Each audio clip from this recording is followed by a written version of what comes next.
मैं अगर उधर किसी बाहर स्टूडेंट से मिलता हूँ और वो जिस तरह की एक्सपर्टीज होती है उसको एआई को यूज करने में और एआई पे, वो हमारे स्टूडेंट की 5% भी नहीं है। ज्यादातर इनको तब पता चलता है जब इनको बाहर जाना है, वीजे का मसला आता है। अच्छा यार वो एफपीसीआई का सर्टिफिकेट चाहिए होगा या चैम्बर का सर्टिफिकेट चाहिए होगा, तो फिर जाके सर्च करते हैं रजिस्ट्रेशन करा लें। जितने भी आप ये दुनिया में सारे मुल्क ये देखते हैं, उनको अगर वो ग्रोथ हासिल हुई है तो उनकी केमिकल इंडस्ट्री जो है उधर, आप चाइना की मिसाल ले लें, पहले उन्होंने केमिकल इंडस्ट्री अपनी स्ट्रॉन्ग की है। कौन सा टूल यूज करते हैं और लोगों को क्या रिकमेंड करेंगे कि ये टूल तो एटलीस्ट कम से कम इस्तेमाल करें? ये अपनी मॉर्निंग की जो एक्टिविटीज अगर नहीं करता तो जो फिजिकली तो जो असरात आते हैं वो आते हैं, लेकिन मेंटली तौर पे भी मैं स्ट्रेस में आ जाता हूँ। तो it is very very important कि आप कोई ना कोई एक्टिविटी होनी चाहिए, कोई ना कोई स्पोर्ट्स आपकी जिंदगी में होने चाहिए। पाकिस्तान में, दुनिया में भी आपके साथ लोग इंटरेक्ट कर रहे हैं, तो वो क्या लगता है कि हमारे यंगस्टर्स को इस चीज के ऊपर ज्यादा फोकस करना चाहिए? ये एक टेक्नोलॉजी आ गई है, इसको पढ़ें, यहाँ से जाके अपने आप को अपडेट करें। तो ये बहुत इंपॉर्टेंट है। एआई को हमने इसकी एक पॉलिसी बनानी होगी एआई के लिए, अपनी एजुकेशन पॉलिसी के अंदर इसको इंक्लूड करना होगा, वरना जो है हम बहुत पीछे रह जाएंगे। एक ही दिन में 3 डिनर आते हैं, तो मेरे लिए सिलेक्ट करना मुश्किल होता था प्रायोरिटी किसको देनी है। तो आपने कहा कि मैं जो है वो डिनर ही नहीं जाता, तो वो मैं उसकी वजह पूछना चाहता था। जो कंज्यूमर आए वो आपकी प्रोडक्ट उस शेल्फ से उठाए, उसके पीछे एक बहुत बड़ा मैकेनिज्म होता है, उसके पीछे एक बहुत बड़ी इन्वेस्टमेंट होती है, वो काम कर रही होती है, फिर वो कंज्यूमर जो है वो आपकी प्रोडक्ट उधर से शेल्फ से आकर उठाता है। अस्सलाम वालेकुम दोस्तों, उम्मीद है आप सब लोग खैरियत से होंगे। Welcome back to my YouTube channel gain with Tahseen. मैं आपका होस्ट तहसीन इस्लाम। आज के जो हमारे गेस्ट हैं वो एफपीसीआई के सीनियर वाइस प्रेसिडेंट हैं, उनका नाम है साकिब फयाज। आज हम उनसे क्या डिस्कस करेंगे, काफ़ी मुश्किलों से उनको मैंने कनेक्ट करके लाया हूँ। और आपने सुना ही हो गया, हमें जब भी कभी वीज़ा के लिए चाहिए होता तो हमें चैम्बर के सर्टिफिकेट, इसके सर्टिफिकेट, हम उसी को जब जाके सर्च करते हैं। लेकिन आज की जो पॉडकास्ट में हम इनसे डिस्कस करेंगे, सबसे पहले कि हमें इसमें रजिस्टर्ड होने के क्या फ़ायदे और क्या नुकसान होते हैं, इनकी पर्सनल लाइफ को डिस्कस करेंगे, क्योंकि इनके अपने बिजनेस भी है, एज अ प्रेसिडेंट काम भी कर रहे हैं और डिफरेंट एक्टिविटी में भी इन्वॉल्व होते हैं। हम ये भी डिस्कस करेंगे, इन्होंने इंक्यूबेशंस का बताया, इनके पास एक पूरा एक पैनल बनाया है जिसमें लोग आके एजुकेट हो सकते हैं, पढ़ सकते हैं डिफरेंट एरिया और डिफरेंट टाइमीटर पे। और आप ये जान के बहुत ही एक्साइटेड होंगे कि ये खुद भी एआई का बड़ा इस्तेमाल करते हैं। तो ये सारी चीज़ें आज हम इनसे डिस्कस करने जा रहे हैं। चलिए ये मिलते हैं। अस्सलाम वालेकुम, कैसे हैं आप? वालेकुम। पहले तो बहुत बहुत शुक्रिया आपका आने का। अच्छा, काफ़ी अर्से से ख्वाहिश थी कि आपके साथ बैठे हैं और एक एफपीसीआई से आपका ताल्लुक भी है, तो और काफ़ी सारे मैंने आपका जब पोर्टफोलियो स्टडी किया तो आप टेक्सटाइल में भी रहे हैं, लूम में भी रहे हैं, डिजिटल प्रिंटिंग में भी रहे हैं, काफ़ी एरिया के अंदर आपका डाइवर्सिफिकेशन है और मैंने देखा काफ़ी एक्टिव भी रहते हैं हर इवेंट में। बिफोर डाइविंग द टॉपिक्स, मैं चाहता हूँ कि थोड़ा सा आपका बैकग्राउंड पता चले लोगों को, आज तक नहीं हमने सुना और देखा। मैं अभी बड़ा रिसर्च कर रहा था कि कहीं से मिला है, तो आपका थोड़ा सा जर्नी, कहाँ से एजुकेशन हासिल की, फिर क्या काम किया, क्योंकि बहुत सारा 1986 से माशाल्लाह से एक्टिव है, मैंने भी पूरा स्टडी किया है। तो बिफोर डाइविंग द टॉपिक में चाहता हूँ थोड़ी सी आपकी जर्नी मुझे पता चल जाए। मैं स्कूल से शुरू करूँगा। बिल्कुल। स्कूल जो था, जो बेस बनाता है, मैं समझता हूँ जो ये बेसिक था हमारा, PF model school Masroor base के अंदर था। और मैं समझता हूँ कि जो भी आज तक जो बेस है और जो एक अच्छी चीज़ है वो स्कूल से मुझे मिली, क्योंकि हम लोग जब कॉलेज में गए थे तो उस वक्त कॉलेज के हालात ख़राब होना शुरू हो गए थे और उसमें ये पॉलिटिकल पार्टीज और ये सारी वो आ गई थी, तो वहाँ पर इतनी पढ़ाई नहीं होती थी, लड़ाई होती थी उधर।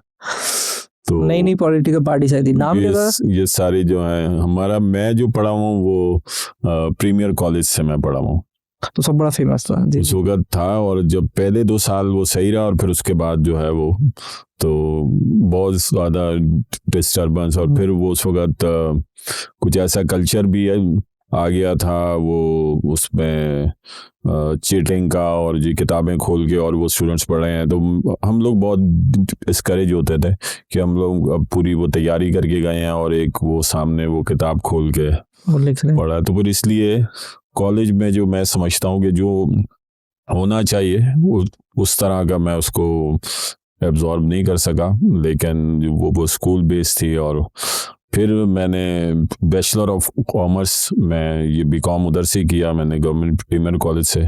फिर उसके बाद में, क्योंकि हमारा ताल्लुक एनियोड बिरादरी से है, तो उसमें ज़्यादातर जो होते हैं, जो ख़ास तौर पे मेरे फादर की उनकी ख्वाहिश थी कि अब मैं कुछ बिजनेस के अंदर भी, क्योंकि जब इंटर में था तो मैं अपने ऑफिस आना शुरू हो गया था और अपने कारोबार को वो देखना शुरू हो गया था। और ये उस वक्त का यही ट्रेडिशन था कि जब आप इंटर में या थोड़े बहुत आप समझ बूझ वाले हो तो आप अपने वो कारोबार को भी ज्वाइन करें। फिर जब हमेशा मैं यही कहता हूँ कि जब बच्चा कोई भी कारोबार में आ जाता है और कुछ कमाना शुरू कर देता है तो फिर उसका पढ़ाई से ध्यान हट जाता है। हाँ, ये होता है। तो फिर जो है, क्योंकि मैं सिर्फ ये बीकॉम कर सका, लेकिन जो इंटरेस्टिंग बात वो ये है कि किया मैंने बीकॉम जो बैचलर ऑफ कॉमर्स के, और लेकिन जो हमारा जो काम था वो केमिकल्स का था। और उसमें साइंस जब मैं आया तो फिर मुझे पता चला कि अगर मैं साइंस बेस से आता तो मुझे अपने बिजनेस के अंदर भी फायदा मिलता। लेकिन वही होता है कि जो एक्सपीरियंस से फिर कुछ सीखता है बंदा अपने कारोबार के बारे में, जब आता है और कुछ केमिकल्स के बारे में कुछ और वो स्टडी करता है तो फिर थोड़ा बहुत जो है वो हो जाता है। मैं तकरीबन 1995 से जो है वो बिजनेस में एंटर हो गया, क्योंकि हमारा बेसिक जो बिजनेस था वो डाइज एंड केमिकल की इंपोर्ट करते थे और इडेंटिंग करते थे। इडेंटिंग के बारे में मैं थोड़ा सा आपको बता दूं। इडेंटिंग मेरे ख्याल में आम जो सामीन होंगे या आम जो लोग होंगे उनको इतना नहीं पता होगा। इडेंटिंग उसको कहते हैं जो कि इडेंटर्स जो होते हैं वो फॉरेन जो सप्लायर्स होते हैं, जो फॉरेन कंट्री के सप्लायर्स होते हैं, उनकी प्रोडक्ट की मार्केटिंग पाकिस्तान में करते हैं और उनको ज्वाइन कराते हैं इधर के इंपोर्टर्स के साथ, इधर की इंडस्ट्रीज के साथ जो कि इंपोर्ट करना चाहें। उसमें अगर आप बोलें कि थोड़ा सी कंफ्यूजन होती है कि कमर्शियल इंपोर्ट हम नहीं करते, वो हमारा कस्टमर करता है, और जो बायर होता है और जो कस्टमर होता है उसको सिर्फ हम उसका मैच मेकिंग करवाते हैं, उसको आपस में मिलाते हैं, और जो प्राइसेस होती हैं वो हम लेते हैं और फिर हम इधर आगे अपने जो हमारे कस्टमर्स होते हैं हम उनको ऑफर कर देते हैं।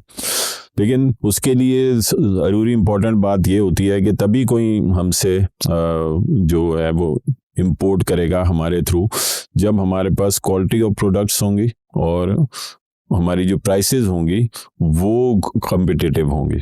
तो वो उसके लिए जो है वो बहुत मेहनत करनी पड़ती है वहाँ पर। अगर आपको एक तो वो जिस प्रोडक्ट के अंदर आप इडेंटिंग करना चाह रहे हैं उसकी पूरी मालूमात हो, आपको उसकी क्वालिटी कैसे चेक करनी है, उसकी जो है जो सप्लायर है जो उसकी सोर्सिंग होती है वो बहुत इंपॉर्टेंट होता है, क्योंकि वो रिलायबल हो। क्योंकि अगर कोई उस तरफ से अगर कोई प्रॉब्लम आएगी तो आपका जो कस्टमर होगा वो तो आपसे जो है, क्योंकि वो आपसे कनेक्ट होता है, आपके थ्रू कनेक्ट होता है, तो आपकी फिर ये फर्ज बनता है कि कोई भी प्रॉब्लम आए तो फिर उसको हल करें। तो इसके लिए आपका जो सप्लायर है वो बहुत ही रिलायबल होना चाहिए और वो स्ट्रांग होना चाहिए और ऑनेस्ट होना चाहिए, वरना फिर जो है वो। और फिर दूसरी तरफ वो भी एक बहुत इम्पोर्टेंट है, जो आपका कस्टमर है वो भी जेन्युइन बिजनेसमैन होना चाहिए, क्योंकि कितनी मर्तबा जब जो अगर मैं उसको आम फैम में कहूँ कि अगर माल उधर से आ जाता है, पोर्ट में आ जाता है, कितनी मर्तबा जो बायर होता है, इंपोर्टर होता है, वो माल जो है वो क्लियर नहीं करवा रहा होता, या डॉक्यूमेंट्स आ जाते हैं तो वो क्लियर नहीं करवा रहा होता। तो उसकी वजह से जो है, या किसी वो डॉक्यूमेंट में डिस्क्रिपेंसी निकाल देते हैं। वो उसका मतलब क्या होता है कि कोई भी एलसी की कोई भी क्लॉज अगर उसके मुताबिक ना शिप में हुआ हो या कोई भी ऐसी बात आ जाए तो उसको अगर ये मौका मिल जाए, तो इसलिए दोनों तरफ से आपको चूज करना होता है कि आपका जो कस्टमर है वो भी कोई ऐसी सोच का मालिक ना हो कि उसने कि उस सप्लायर से फ़ायदा उठाना है। जेन्युइन बिजनेसमैन को आपने कनेक्ट करना, दोनों को मिलाना है और दोनों को एक दूसरे से कनेक्ट करवाना है। आपकी जर्नी में एक ये पार्ट था, आगे कंटिन्यू फिर एफपीपीसीआई आए तक कैसे आए फिर आप, मतलब ये बिजनेस में ये जब मैं था तो उससे पहले जब थोड़ा सा मैं कॉलेज एज में था तो उस वक्त लायंस क्लब की जो एक यंगर्स जो होते हैं वो ल्यू क्लब्स होते हैं, तो मुझे मौका मिला तो मैं उस वक्त कराची स्पेक्ट्रम ल्यू क्लब का मैं प्रेसिडेंट बना। ये ख़त्म भी हो गया ना शायद, ये रोटरी के बाद ये मर्ज हो गया रोटरी वालों के साथ, ये ख़त्म हो गया, क्लब ही ख़त्म हो गया ना ये? नहीं, अभी लायंस क्लब तो है। लायंस क्लब है अभी, लायंस क्लब है। ल्यूज का मैं नाम नहीं सुनता, पहले तो बहुत एक्टिव होते थे ल्यूज हमारे ज़माने में, काफ़ी कोई उस वक्त ये इधर ही कराची में ही कोई 20-25 थे ल्यू क्लब थे। तो उस वक्त क्योंकि वो थोड़ा सा ज़रा एक वो मौका मिला, फिर मेरे जो फादर थे वो काफ़ी जो Pakistan chemical ties merchant association के चेयरमैन रहे और थोड़ा सा वो बिज़नेस पॉलिटिक्स के अंदर रहे, फिर वो कराची चैम्बर की भी बिज़नेस पॉलिटिक्स में रहे, फिर फेडरेशन की भी ईसी में और इसकी पॉलिटिक्स में भी रहे। तो उनसे मुझे कुछ इंस्पिरेशन मिली। तो फिर उस वक़्त जब तक मेरे फादर हयात थे तो वो आगे जाते थे और वो आगे ये फेडरेशन में या ये पीसीसीआई में जो उनका रोल था वो एक्टिविटी करते थे। उसके बाद मुझे फील हुआ कि बिज़नेस के अंदर जो है वो इस किस्म का इधर माहौल है पाकिस्तान में, तो कोई आपकी ऐसी एक्टिविटी होनी चाहिए कि जिससे आपके तमाम जो आपके एफबीआर के अंदर, कस्टम के अंदर या और दूसरे जो गवर्नमेंट के इदारे हैं उधर थोड़ी सी आपकी पीआर होनी चाहिए और आपकी जान पहचान होनी चाहिए। तो उससे फिर जो है मैं थोड़ा सा वो एक्टिव हुआ, लेकिन एक्टिव होते होते कुछ काफ़ी एक्टिव हो गया। तो फिर इसमें कुछ हालात ऐसे बने, वो एक बहुत लंबी कहानी है, मैं अभी उधर नहीं जाऊंगा, लेकिन हालात ऐसे बने कि मुझे वाइस प्रेसिडेंट एफपीसीसीआई का इलेक्शन कंटेस्ट करना पड़ गया। तो वो कंटेस्ट किया मैंने, तो पहले वो इलेक्शन में जो है मैं 2 वोट से हार गया। जब 2 वोट से हार गया तो फिर एक उस वक्त क्योंकि जवान खून होता है तो वो होता है कि नहीं अब मैं हार गया हूँ तो फिर से मैंने होगा। तो फिर खैर मैं नहीं आना चाहता था, लेकिन फिर उसके बाद जो है वो जो हमारा एक ग्रुप था उसने फिर कहा कि भाई आप आएँ और हमें आपकी ज़रूरत है, क्योंकि हमारा पूरा ग्रुप हार गया था। तो उस वक़्त फिर मैं फिर से आया, तो फिर उस वक़्त जो है मुझे वहाँ से कुछ इनकरेजमेंट मिली कि तमाम जो मेरे और जो ये पैनल के तमाम जो लोग थे, क्योंकि इसमें ये होता है ये फेडरेशन में कि एक प्रेसिडेंट, एक सीनियर वाइस प्रेसिडेंट और 11 वाइस प्रेसिडेंट होते हैं। 11 वाइस प्रेसिडेंट क्योंकि पूरे पाकिस्तान से होते हैं। मैं अभी उसका भी आपको बताऊंगा कि फेडरेशन का स्ट्रक्चर क्या होता है। तो फिर उसके बाद जो है वो जब वो हुआ तो मैं सिर्फ अपने ग्रुप से मैं जीत गया वाइस प्रेसिडेंट के इलेक्शन, और बाकी तमाम मेरे जो प्रेसिडेंट, सीनियर वाइस प्रेसिडेंट और बाकी जो 10 ये वीपी थे वो हार गए। तो उधर से फिर काफ़ी जो है एक वो इनकरेजमेंट मिली कि मैं आ गया और पूरा ग्रुप हार गया।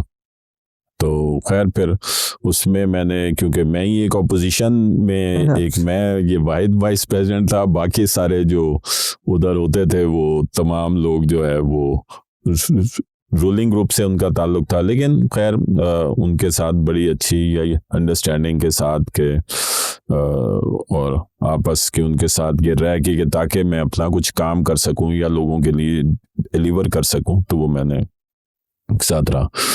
एफपीसीसीआई का थोड़ा सा मैं आपको वो क्लियर करूं कि वो क्या है। एफपीसीसीआई जो है वो एक अपेक्स बॉडी है तमाम चैम्बर्स और तमाम एसोसिएशंस की।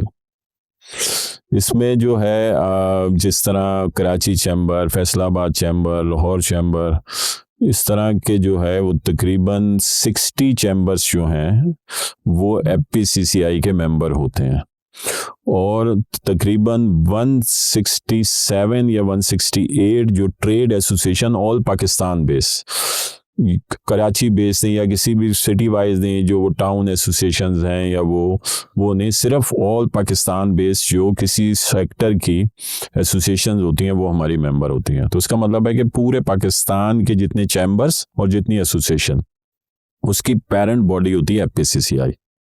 ठीक है। और एफपीसीसीआई जो है वो क्योंकि ये तमाम लोग जो है इसके मेंबर होते हैं, क्योंकि हर एसोसिएशन और हर चैम्बर अपने 2 नुमाइंदे वो भेजता है।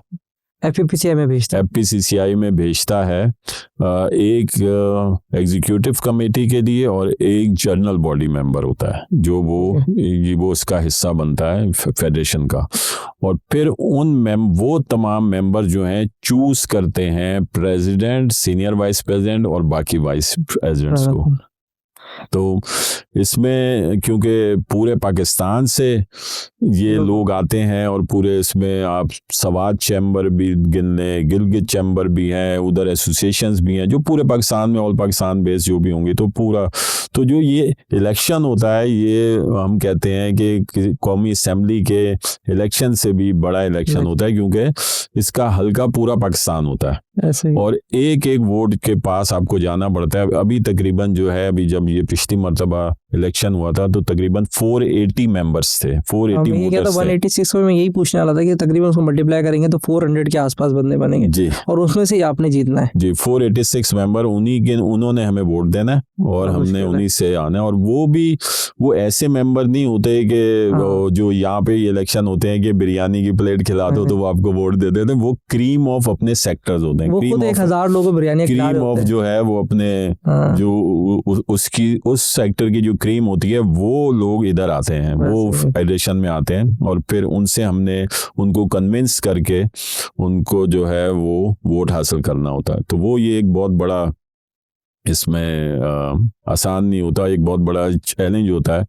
और आम तौर पे जो अभी तक जो ये पिछले टेन्योर थे इसमें कितनी मर्तबा सिर्फ 2 या 3 वोट से जो हमारे प्रेसिडेंट या हमारा सीनियर वाइस प्रेसिडेंट इधर से उधर जो है वो हार जाते थे या वो जीत जाते थे, या बहुत से बहुत कितनी मर्तबा 20 से 25 वोटों से इधर से उधर हो तो वो हार जाते थे या जीत जाते थे। लेकिन इस मर्तबा जब हुआ वो इलेक्शन हुआ तो हमारा कि मेरा जो ताल्लुक है वो BMP प्रोग्रेसिव ग्रुप से है और हमने इस इलेक्शन में अलायंस किया UBG ग्रुप से और हमारा जो इलेक्शन था वो बरसरे इक्तदार ग्रुप के साथ था।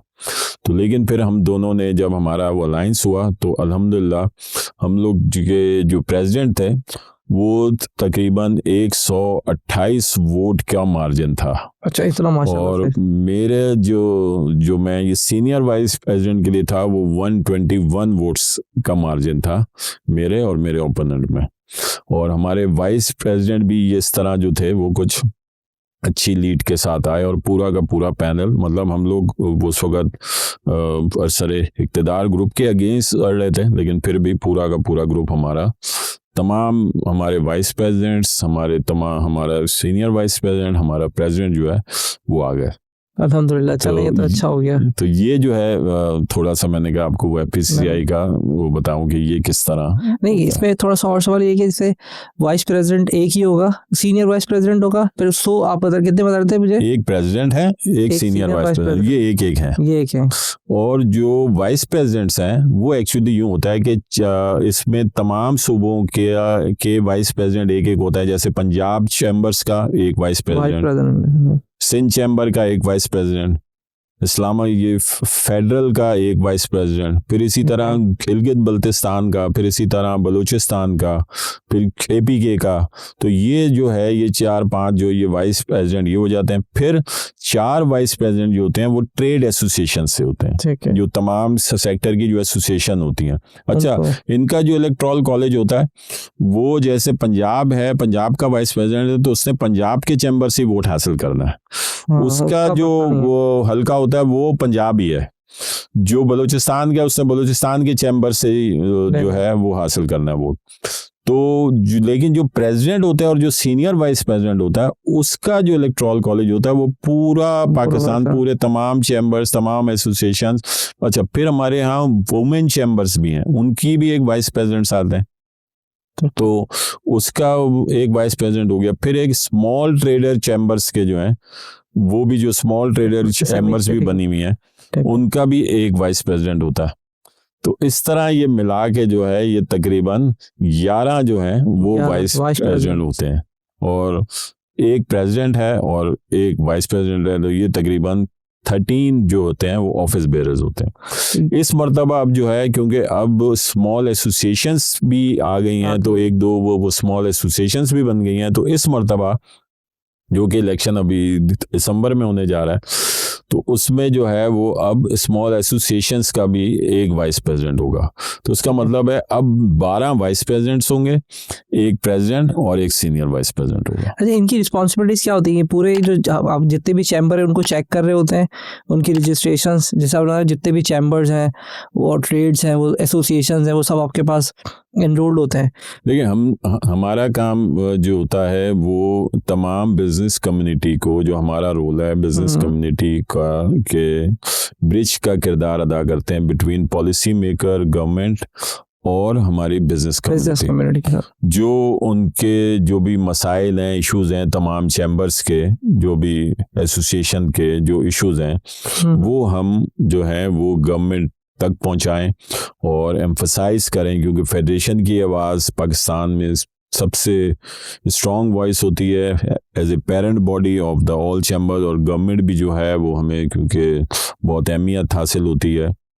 और कंट्रीज़ में तो जैसे मैं इंडिया की मिसाल दे दूं, या और कंट्रीज़ में जो है जो उनका जो नेशनल चैम्बर का जो भी प्रेसिडेंट होता है उसको स्टेट मिनिस्टर का स्टेटस मिलता है।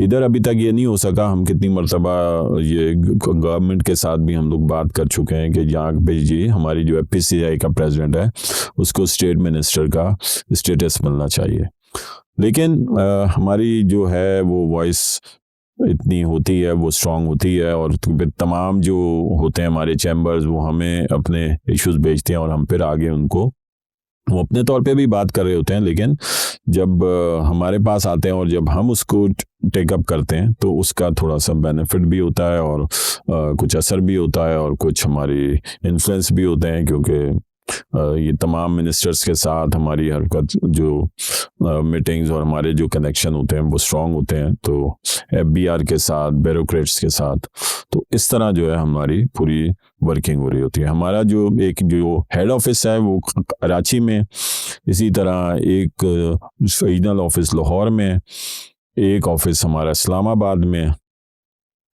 गवादर में है, KPK में है, इसी तरह पूरे पाकिस्तान में हमारे ऑफिसेज होते हैं। तो उधर जो है वो अलग अलग जो हमारे वाइस प्रेसिडेंट जो होते हैं वो उसको हेड कर रहे होते हैं।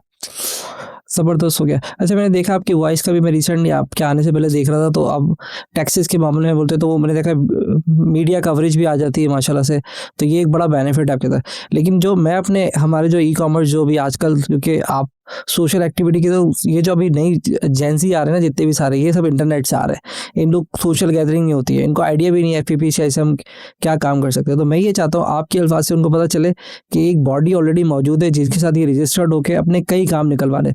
मैंने कहा ज़्यादातर ये इनको तब पता चलता है जब इनको बाहर जाना है, वीज़े का मसला आता है, अच्छा यार वो FPCI का सर्टिफिकेट चाहिए होगा या चैम्बर का सर्टिफिकेट चाहिए होगा, तो फिर जाके सर्च करते हैं रजिस्ट्रेशन करा लें। तो विदाउट के कहीं बाहर जाए बगैर, जिनकी ख्वाहिश है पहले, क्योंकि हमारे पास अच्छी बड़ी कम्युनिटी है माशाल्लाह से, तो वो कैसे बेनिफिट उठा सकते हैं? मैंने आपको दिखाया कि हमारा पूरा पॉडकास्ट का सिनेरियो भी ज़्यादातर ऑनलाइन वाले ही हैं, तो उनको थोड़ा सा बताएं कि क्या बेनिफिट ले सकते हैं। देखिए, सबसे पहले तो मैं थोड़ा सा इंफॉर्मेशन दूं कि इस टेन्योर में हमने एक बहुत ही ज़बरदस्त किस्म का इनिशिएटिव लिया जो लॉन्च पैड पाकिस्तान के नाम से, और उसको ख़ास तौर पे मैं खुद हेड कर रहा हूँ। और इसमें जो है वो हम जो नए जितने भी यंग एंटरप्रेन्योर्स हैं या स्टार्टअप्स हैं या कोई भी ऐसे इनोवेटिव बिजनेस आइडियाज़ हैं जिनके पास, जो बिजनेस करना चाहते हैं, उनके पास आइडियाज़ भी हैं, उन्होंने कोई पायलट प्रोजेक्ट भी बना लिए हैं अपने, लेकिन उनको इन्वेस्टमेंट जो है या फिर उनको हाउ टू डू बिजनेस या उनको मेंटोरशिप चाहिए, तो उनको हम जो है इन्वेस्टर्स के साथ मैच मेकिंग करवा रहे हैं। हमने एक इसमें अपना पोर्टल भी बनाया हुआ है कि जितने भी स्टार्टअप्स हैं वो उसमें रजिस्टर्ड हों, और फिर इन्वेस्टर्स को भी एक पोर्टल है जो ये ख्वाहिश करते हैं कि हम लोग नए बिजनेसेस के अंदर इन्वेस्टमेंट करें, तो उन दोनों की मैच मेकिंग जो है कि कैसे एक इनोवेटिव आइडिया, कैसे एक कोई भी यूनिक कॉन्सेप्ट जो है वो किसी बिजनेस में ट्रांसफ़र हो सकता है, जो किसी बिजनेस में ट्रांसफॉर्म हो सकता है, या कोई भी आइडिया कैसे किसी इंडस्ट्री में ट्रांसफॉर्म हो सकती है। तो इसमें हम सबसे ज़्यादा जो प्रेफरेंस देते हैं वो ऐसी प्रोडक्ट को जो कि इंपोर्ट सब्स्टिट्यूट हो, कि जो हम इंपोर्ट कर रहे हों तो उसको हम सबसे ज़्यादा जो है वो प्रेफरेंस देते हैं, तो उसको हम चूज़ करते हैं और फिर हम लोग उसको इन्वेस्टर्स के साथ जो है वो ज्वाइन कराते हैं। और फिर ना सिर्फ इन्वेस्टमेंट की सिर्फ ये इम्पोर्टेंट नहीं होता, उसके साथ साथ उस ट्रेड के जो एक्सपर्ट हैं उसको उनका मेंटोर बनाते हैं, मेंटोरशिप देते हैं कि इस बिज़नेस को आपने कैसे बढ़ाना है। ये बहुत इम्पोर्टेंट बात होती है। तो जब ये होता है तो तभी वो बिज़नेस जो है वो आगे चल सकता है, क्योंकि जो भी जाहिर बात है एक यंगस्टर है, अगर उसकी फैमिली बिज़नेस उसका नहीं है और वो अब बिज़नेस करना चाहता है, तो फिर उसको जो है एक मेंटोर की भी ज़रूरत है, उस बिज़नेस उसके सेक्टर के बिज़नेस एक्सपर्ट की भी ज़रूरत है। तो वो हम लोग FPCCI में करें। इसके साथ साथ हमारी जो है मुख्तलिफ सब्जेक्ट के ऊपर स्टैंडिंग कमेटीज़ होती हैं, तो उसमें भी वो देख सकते हैं, और जो वेबसाइट के ऊपर अवेलेबल हैं कि कितनी स्टैंडिंग कमेटीज़ हैं वो उसमें देख सकते हैं, और उनके इंटरेस्ट की जो भी स्टैंडिंग कमेटी हो उनके सब्जेक्ट की, तो वो आए। ख़ास तौर पे हम लोग यंग एंटरप्रेन्योर्स को बहुत ज़्यादा जो है वो इनकरेज करते हैं, वो कोई भी आना चाहे वो मेंबर बने और वो उस स्टैंडिंग कमेटी की मीटिंग्स में आए, और वो बहुत इंफॉर्मेटिव होती है, क्योंकि हर सेक्टर की उसमें भी जो कन्वीनर होता है वो उस कमेटी का, वो आमतौर पे उस सेक्टर की जो EC या GB मेंबर होते हैं हमारे फेडरेशन के, जो वो एसोसिएशन भेजती हैं, वो कन्वीनर होता है। तो उधर एक बहुत सारे एक्सपीरियंस लोग भी होते हैं, तो उनको उनसे मिलने का भी मौका मिलेगा, और उनको जो है वो आगे जो है अपने जो ये इंटरेक्शंस होंगी तो अपने बिजनेस में भी उनको हेल्प मिलेगी। और वो इसके अलावा जो अगर कोई भी ऐसी वो सपोर्ट चाहते हैं अगर FPCCI से, तो मोस्ट वेलकम। मैं आपके प्रोग्राम की तवज्जुह से मैं तमाम जो हमारे यंगस्टर जो यूथ हैं हमारी, उनको मैं इनवाइट करता हूं कि वो आए फेडरेशन, और उनके दरवाजे खुले हैं फेडरेशन के हमारी यूथ के लिए। हमने उनको सपोर्ट करनी है और यही हमारा फ्यूचर है, तो हमने उनको इनकरेज भी करना है और उनको सपोर्ट भी करनी है। भाई इस बात से तो मैं एग्री भी करता हूँ। एक दफ़ा मैं आपके पास आया भी था, वो सदर भट्टी के साथ, तो बस ऐसे ही घुस गए हम, और आपने कहा बैठे हुए मसला ही नहीं है। मैं कहा यार ये तो बड़ा अच्छा, लोगों को शायद डर लगता होगा कि यार 4 लोग गार्ड होंगे, ऐसा कुछ भी नहीं। आप जब भी जाएं, मैं खुद भी गया हूँ, और वो हम डायरेक्ट गए, ओपन डोर था, और बल्कि हमने कहा तस्वीर चाहिए, उन्होंने कहा हाँ मसला नहीं है, आ जाए, तस्वीरें भी ले ली। हमने कहा यार ये तो, मैं उस वक्त से इंस्पायर्ड तकरीबन 1 साल पहले मैं आया था। तो ये बात तो मैं आपको बता दूं कि ऐसा नहीं होता है कि वो हमें हमारे दिमागों में घुसा हुआ है कि जाएंगे तो 600 सवाल होंगे। पर यहाँ पे बस मुझसे ये था कि अभी जो से अगर आप डिफ्रेंशिएट नहीं कर पाए मैं आपके इंक्यूबेशन या पैड प्रोग्राम को, क्योंकि NIC भी कर रहा है, NID यूनिवर्सिटी, बहरी यूनिवर्सिटीज़, और ये सारी यूनिवर्सिटीज़ हैं तकरीबन इंक्यूबेशन खुले हुए, कुछ प्राइवेट भी खुले हुए हैं जो मेंटोरशिप भी कर रहे हैं। हम उसको डिफ्रेंशिएट कैसे करेंगे, हम समझेंगे कैसे? क्योंकि नॉर्मली लोग कहते हैं प्राइवेट में चले जाते हैं, अच्छे मेंटोर मिलेंगे, फिर यूनिवर्सिटी के अंदर जो बच्चा पढ़ रहा है वहीं से निकलता है 2 बजे 4 बजे का, तो इंक्यूबेशन चला जाता है, वहाँ जाके मेंटोरशिप ले लेता है। तो एंटरप्रेन्योर को FPCCI स्पेशली क्या एज दे रही है जो इनसे डिफरेंस करें? देखिए अभी हमारे पास जो सिंध हायर एजुकेशन के मिनिस्टर, वो जो चेयरमैन थे सिंध हायर एजुकेशन के, तो वो मेरे पास आए, तो उन्होंने मुझे इनवाइट किया कि जी एक्सपो सेंटर में हम लोग जो है वो एग्जीबिशन करा रहे हैं नए स्टार्टअप्स के लिए और हमारे वो स्टूडेंट के लिए, तो आप एज ए चीफ गेस्ट उधर आएँ और वहाँ पर जो है आप इसको अटेंड करें, तो वो इनकरेज होंगे। तो मैंने कहा मैं बिल्कुल आऊँगा उधर, वहाँ पर आऊँगा, लेकिन मैंने कहा कि आप मुझे ये बताएं कि आपका एक्सपीरियंस क्या है, कि कितने इंडस्ट्रियलिस्ट उधर आते हैं या कितने लोग उधर आते हैं कि जो वो उन स्टार्टअप्स को, तो उसको जो वो अडॉप्ट करना है वो तो बिजनेसमैन ने करना है, किसी इंडस्ट्री ने करना है, तो वहाँ पे कितने आते हैं? उन्होंने कहा नहीं हमारा उधर जो उनका तो बहुत कम लोग होते हैं। तो मैंने कहा फिर ये चीज़ आप FPCCI में क्यों नहीं करवाते? मैं आपको वो इनवाइट कर रहा हूँ, मैं आपको ऑफर कर रहा हूँ कि ये मैं आपको अपने जो हमारा वो FPCI का एक बहुत बड़ा लॉन है बाहर, क्या आपको मैं ये ऑफर कर रहा हूँ कि आप ये एग्जीबिशन उधर करवाएं और उधर जो है वो अपने स्टूडेंट्स को लेकर आएं, वो अपनी जो भी उनकी प्रोडक्ट्स हैं उसकी एग्जीबिशन उधर करें। तो फिर हमने जो है वो एग्जीबिशन तकरीबन 800 स्टार्टअप्स में से 80 स्टार्टअप्स हमने चूज़ किए थे जो बेस्ट थे, जो टॉप 1 थे। तो उसमें जो है फिर वो उधर आकर उन्होंने उसको शोकेसिंग की उसकी, और उसमें चीफ मिनिस्टर साहब मुराद अली शाह साहब वो भी आए, और उसमें हमने फिर उन जो उसमें से भी जो 5 स्टार्टअप्स थे फिर उसमें हमने उनको अवार्ड भी दिए। तकरीबन ये 5-5 लाख रुपए के हम लोगों ने उनको वो दिया कि आप अपने ये स्टार्टअप के लिए जो भी आपको अगर इन्वेस्टमेंट या वो सीड मनी जो भी ये चाहिए तो वो भी हमने किया। उसके साथ साथ फिर उन्हीं वो स्टार्टअप को मेंटोरशिप भी दी और हम लोगों ने उनको सबके सामने लाया। और उन्होंने जब जाहिर बात है फिर उधर इंडस्ट्रियलिस्ट भी आए, उधर सारी बिजनेस कम्युनिटी इकट्ठी हुई, क्योंकि FPCCI में जब होगा तो फिर उधर जब एक्चुअली हो यही रहा है कि जो भी ये इंक्यूबेशन सेंटर हैं या जो भी और दूसरे जो आपने ये गिनवाए कि वहाँ पर भी ये स्टार्टअप्स होते हैं, हर यूनिवर्सिटी में भी स्टार्टअप्स होते हैं और उधर एग्जीबिशन भी होती है, लेकिन उधर इंडस्ट्रियलिस्ट नहीं आते, बिजनेस कम्युनिटी नहीं आती। तो इसलिए जब फेडरेशन में जब ये होगा, प्रोग्राम हो रहा होगा या ये फेडरेशन के पोर्टल पर हो रहा होगा, तो हम तमाम लोगों को हम पर्सनली जानते हैं, हम उनको खुद ही कॉल करके भी बोल सकते हैं कि जी ये जो है ये आपके सेक्टर का स्टार्टअप्स है, तो इसके लिए आपकी मेंटोरशिप की हमें ज़रूरत है। तो फिर वो जब जाहिर बात है जब हम उनसे रिक्वेस्ट करेंगे तो फिर वो कोई ना कोई उसमें हेल्प भी करते हैं, और उसके अंदर जो है वो जो भी अगर उनको किसी गाइडेंस की ज़रूरत होती है तो वो भी मिल जाती है। और इन्वेस्टर्स के लिए भी जो है वो भी एक सिक्योर ये प्लेटफॉर्म है इन्वेस्टर्स के लिए भी। अगर वो इन्वेस्ट भी करना चाहता है कि अगर ये फेडरेशन के प्लेटफॉर्म पे मेरा ये एग्रीमेंट होगा या उनके साथ MOU होगा तो वो एक फीलिंग ऑफ सिक्योरिटी आ जाती है।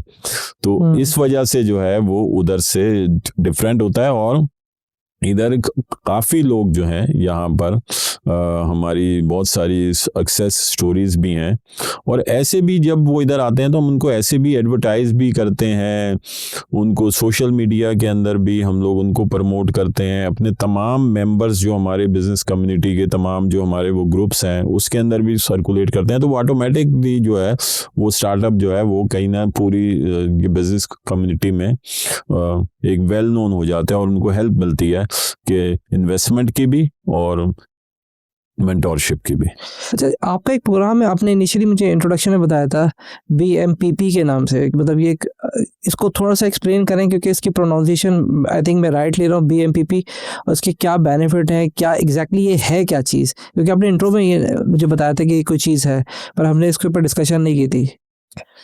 इसमें जो है ये वो है हमारा पॉलिटिकल ग्रुप है जो मैंने बताया कि अच्छा, पॉलिटिकल ग्रुप है। हाँ, ये हमारा बिजनेस पॉलिटिकल ग्रुप है, बिजनेसमैन पैनल प्रोग्रेसिव। ये होता क्या चीज़ है?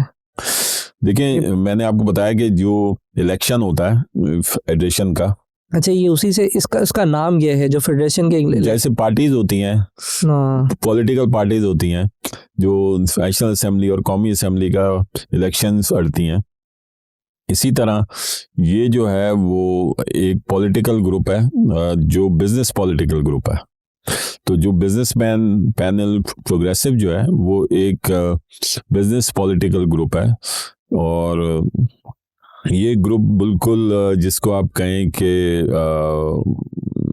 और ग्रुप्स के मुकाबले में जो पिछले जो ग्रुप्स हैं उनके मुकाबले में बहुत ही नया, ये तकरीबन 2.5 साल पहले जो है ये ग्रुप फॉर्म हुआ, और हम लोग ज़्यादातर इसमें जो हैं वो बिटवीन एज, यंगस्टर तो मैं नहीं कहूँगा लेकिन बिटवीन एज 40 to 55 जो हैं ये लोग इसके अंदर मौजूद हैं।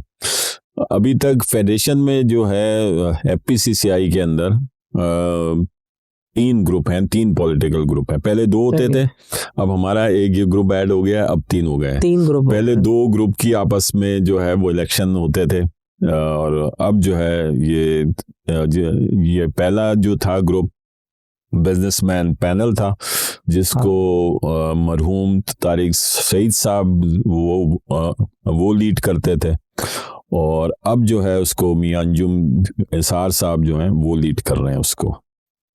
और जो दूसरा ग्रुप है वो है यूबीजी यूनाइटेड बिजनेस ग्रुप। तो वो जो है वो उसको एसएम मुनीर साहब जो हैं वो लीड करते थे, मरहूम एसएम मुनीर साहब, और अब उनके जो फर्जंद हैं एसएम तनवीर साहब वो इसको लीड कर रहे हैं। और जो तीसरा ग्रुप है बिजनेसमैन पैनल प्रोग्रेसिव ग्रुप जो है उसको मैं लीड कर रहा हूँ, मैं उसका चेयरमैन हूँ, और उसके साथ जो है हमारे मेंबर्स हैं। अच्छा, ये दोनों पहले सिर्फ एक ही ग्रुप होता था, बीएमपी बिजनेसमैन पैनल। इसी ग्रुप में से फिर यूबीजी जो है वो टूट के कुछ लोगों को इख्तिलाफात होते हैं, कुछ जो एक ये उसका डेमोक्रेसी का हिस्सा है, तो उन्होंने एक अपना वो ग्रुप बनाया। फिर उस वक्त जब वो ग्रुप जब वो यूबीजी अलग हुआ, तो उस वक्त जो हमारा ग्रुप था, जो हमारे जो अभी ये बीएमपी प्रोग्रेसिव के जो मेंबर हैं वो बीएमपी में ही होते थे। जो मैंने पहले 2 इलेक्शन जो मैंने आपको बताया वाइस प्रेसिडेंट, वो मैंने बिजनेसमैन पैनल के प्लेटफॉर्म से मैंने वो लड़ा था। तो फिर उसमें जो है हमें जो है कुछ उसमें कुछ ऐसी कुछ जो भी एक इख्तिलाफ राय होता कोई है, भी इख्तिलाफ राय हो जाता है, तो फिर हम लोगों ने अपना ये बेहतर ये समझा कि जो हम चाहते हैं, जो हमारी सोच है, उस तरह जो है वो काम नहीं हो पा रहा। कि अगर हम अपना वो टाइम भी दे रहे हैं, हम अपनी फैमिली को की भी जो टाइम है वो भी सेक्रीफाइस कर रहे हैं, बिजनेस का टाइम भी सेक्रीफाइस कर रहे हैं, अपनी जो है अपनी जेब से खर्चा भी, हर चीज़ जो है वो हम कर रहे हैं। लेकिन वो चीज़ें जो हमें एक्चुअली जो हम चाहते हैं कि ये होनी चाहिए, जो बिज़नेस कम्युनिटी के लिए हम करना चाहते हैं, वो नहीं हो पा रही हैं। तो फिर हम लोगों ने अपना एक अलग जो एक थोड़ी सी यंगस्टर ग्रुप जिसको वो कहते थे, क्योंकि फेडरेशन में ज़्यादातर जो है वो तकरीबन 60 अबव 65-70 तक भी, क्योंकि रिटायर कोई नहीं होता। इधर हमने ये देखा है कि जब कोई इस बिजनेस पॉलिटिक्स में या किसी में आता है तो कभी कोई रिटायर नहीं होता। तो वो एक एज थी और वो सारे लोग जो है आ रहे थे, वो उसमें भी यंगस्टर भी थे, लेकिन जो मेन जो वो लीड कर रहे थे उसको, वो कुछ जो एज ग्रुप था वो हमारा उनसे मैच नहीं कर रहा था। तो शायद वो वजह भी होती है कि हमारा उनका इतनी इख्तिलाफ राय हुई। तो फिर यूबीजी को जब इनके वो एसएम मुनीर साहब के इंतकाल के बाद यूबीजी की जो क़यादत है वो एसएम तनवीर साहब वो भी यंग थे, तो उनके साथ हमारी थोड़ी सी अंडरस्टैंडिंग हुई। तो हम लोगों ने जो फिर अलायंस भी जो है वो यूबीजी के साथ हम लोगों ने किया।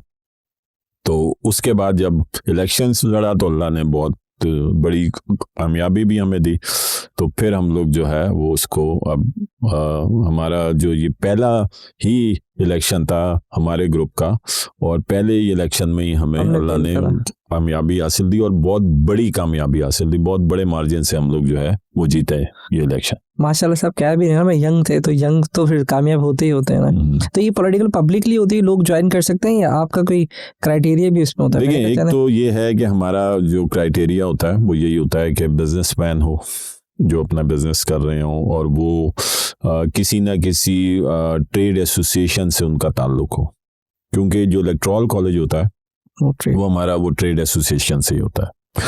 लेकिन इसके अलावा भी हमारे बहुत सारे बल्कि कुछ यंगस्टर्स हैं और यूथ है, वो भी हमारे ग्रुप के मेंबर हैं, क्योंकि हम लोग तो उसमें ये नहीं होता कि सिर्फ जो अगर ये वोटिंग पॉइंट ऑफ व्यू से ही हम जो है वो अपने मेंबर्स को लें, लेकिन जाहिर बात है वो बहुत सारे काम होते हैं, बहुत सारी, और इसी को देख लें कि आपके जो वो ग्रुप्स की जो सोशल मीडिया मार्केटिंग होती है, तो वो बहुत सारे यंगस्टर्स हमारे मेंबर हैं और वो जो है वो कर रहे हैं। और क्योंकि हम यंगस्टर के ज़रिए करवा रहे हैं, तो अभी तक मैं ये समझता हूँ कि इन तीनों ग्रुप्स में हमारे ग्रुप की जो सोशल मीडिया मार्केटिंग और वो तमाम जो चीज़ें हैं वो उनसे बेहतर है, वो स्ट्रांग है उनसे।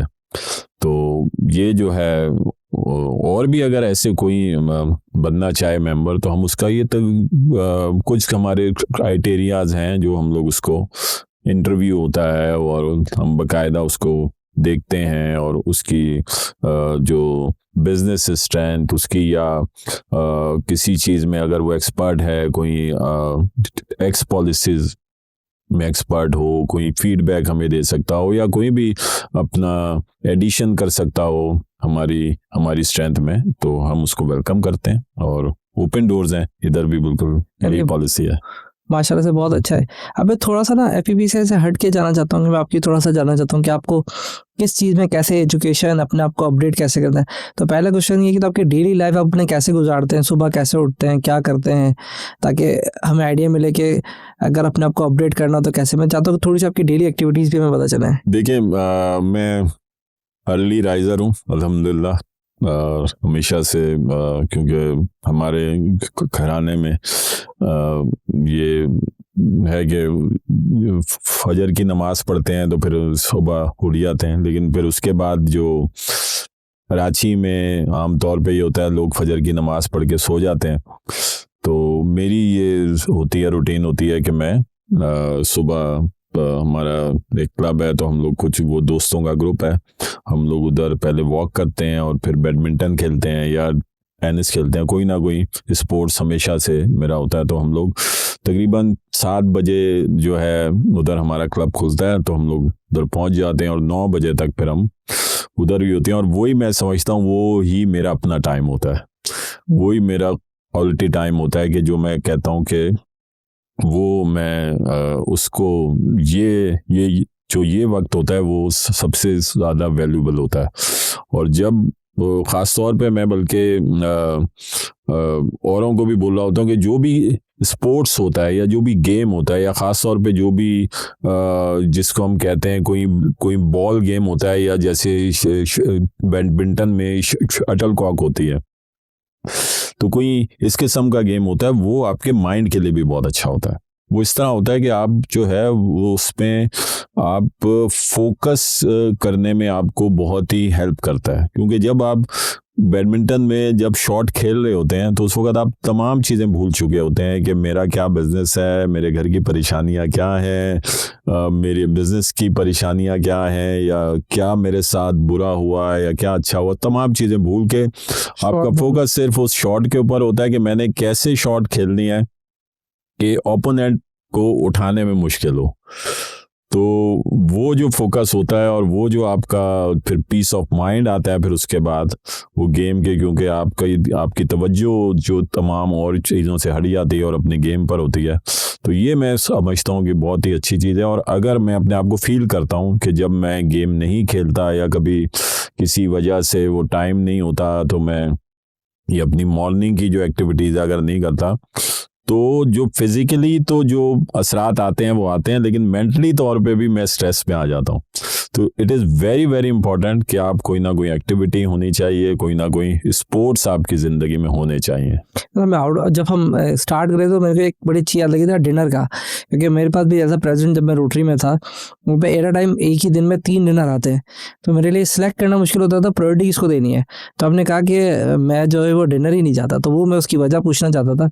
देखिए, बहुत सारी, तो सबसे पहले तो मुझे कोई इनविटेशन आता है तो मैं वो इनविटेशन देखता हूँ कि वो साकिब को इनविटेशन आया हुआ है या सीनियर वाइस प्रेसिडेंट को इनविटेशन आया हुआ है। ये तो जो सीनियर वाइस प्रेसिडेंट को इनविटेशन आया हुआ होता है, और अगर वो बहुत इम्पोर्टेंट ना हो, कोई ऐसा कोई गवर्नमेंट ऑफिशियल्स का ना हो या कुछ और ऐसी चीज़ ना हो, कि अगर फॉर एग्जांपल कोई मुझे किसी वेडिंग सेरेमनी में बुला रहा है और वो सीनियर वाइस प्रेसिडेंट करके मुझे बुला रहा है, तो फिर मैं उस वेडिंग सेरेमनी में नहीं जाता। मैं ये देखता हूँ कि क्या मैं अगर सीनियर वाइस प्रेसिडेंट नहीं होता तब भी ये कार्ड आता मेरे पास या नहीं आता। अगर जब आप हाँ में होता है तो मैं जाहिर बात है जो ये पर्सनल ये फ्रेंड्स के जो भी वो कोई तो ऐसी जाना है। इन्विटेशन तो उसमें तो वो जाना है, या हमारे कोई रिलेटिव हैं तो उसमें तो बिल्कुल वो अटेंड करना है, वो मैं जाता हूँ। लेकिन जो इस सीट पर जो आपको पता है कि कितने ही इनविटेशन होते हैं, तो अगर मैं ऐसे भी समझता हूँ इन डिनर्स को मैं तमाम को अगर मैं वो अटेंड करने जाऊँ, क्योंकि हर रोज़ 3-4 इनविटेशन होते हैं, तो फिर जो मैं अपनी जो फेडरेशन में मैं करना चाहता हूँ या मैं उधर जो मेरी परफॉर्मेंस होगी उसके ऊपर असर पड़ेगा। क्योंकि अगर वो रात मैं देर तक जागूंगा और रात को, क्योंकि यहाँ पे ये कराची में डिनर कोई भी 1 बजे से पहले ख़त्म नहीं होता, बड़ा टाइम लेते तो हैं। सोते सोते आपको 1-1:30 बज जाता है। तो फिर इसका मतलब है कि आप फिर सुबह की जो मेरी एक्टिविटी है फिर वो भी नहीं हो सकेगी, और वो मैंने आपको बताया अगर वो मैं नहीं करूँगा तो मैं मेंटली तौर पे भी जो है अपने आप को कंफर्टेबल फील नहीं कर रहा होता। अच्छा सर, दिन में भी आपके पास कई इनविटेशंस आते होंगे, राइट? कि जैसे आज का दिन है तो किसी ने दोपहर में बुला लिया। मुझे सबसे बड़ा चैलेंजिंग लगता है, 3 लोगों ने बोला कि 3 बजे आपने हमारा एक इवेंट है वो आपको शील्ड देनी है आके। किसी ने बोला भाई वो हमारे बच्चे उनको एजुकेट करना है, यहाँ पे आपने अप्रिसिएशन के लिए आना है। तो कैसे डिसाइड करते हैं उस एक ही दिन में कि 3 इवेंट 4 इवेंट आपके पास होंगे और आप है भी इम्पोर्टेंट, तो प्रायोरिटी कैसे देते हैं? देखिए, मैं एक तो जितनी भी हमारी FPCCI में मीटिंग होती है, मैं अपना पर्सनल बता रहा हूँ कि कुछ लोगों को शायद वो एतराज़ भी हो कि देखिए अब मुझे ये करना पड़ता है क्योंकि मेरा अपना बिजनेस भी है।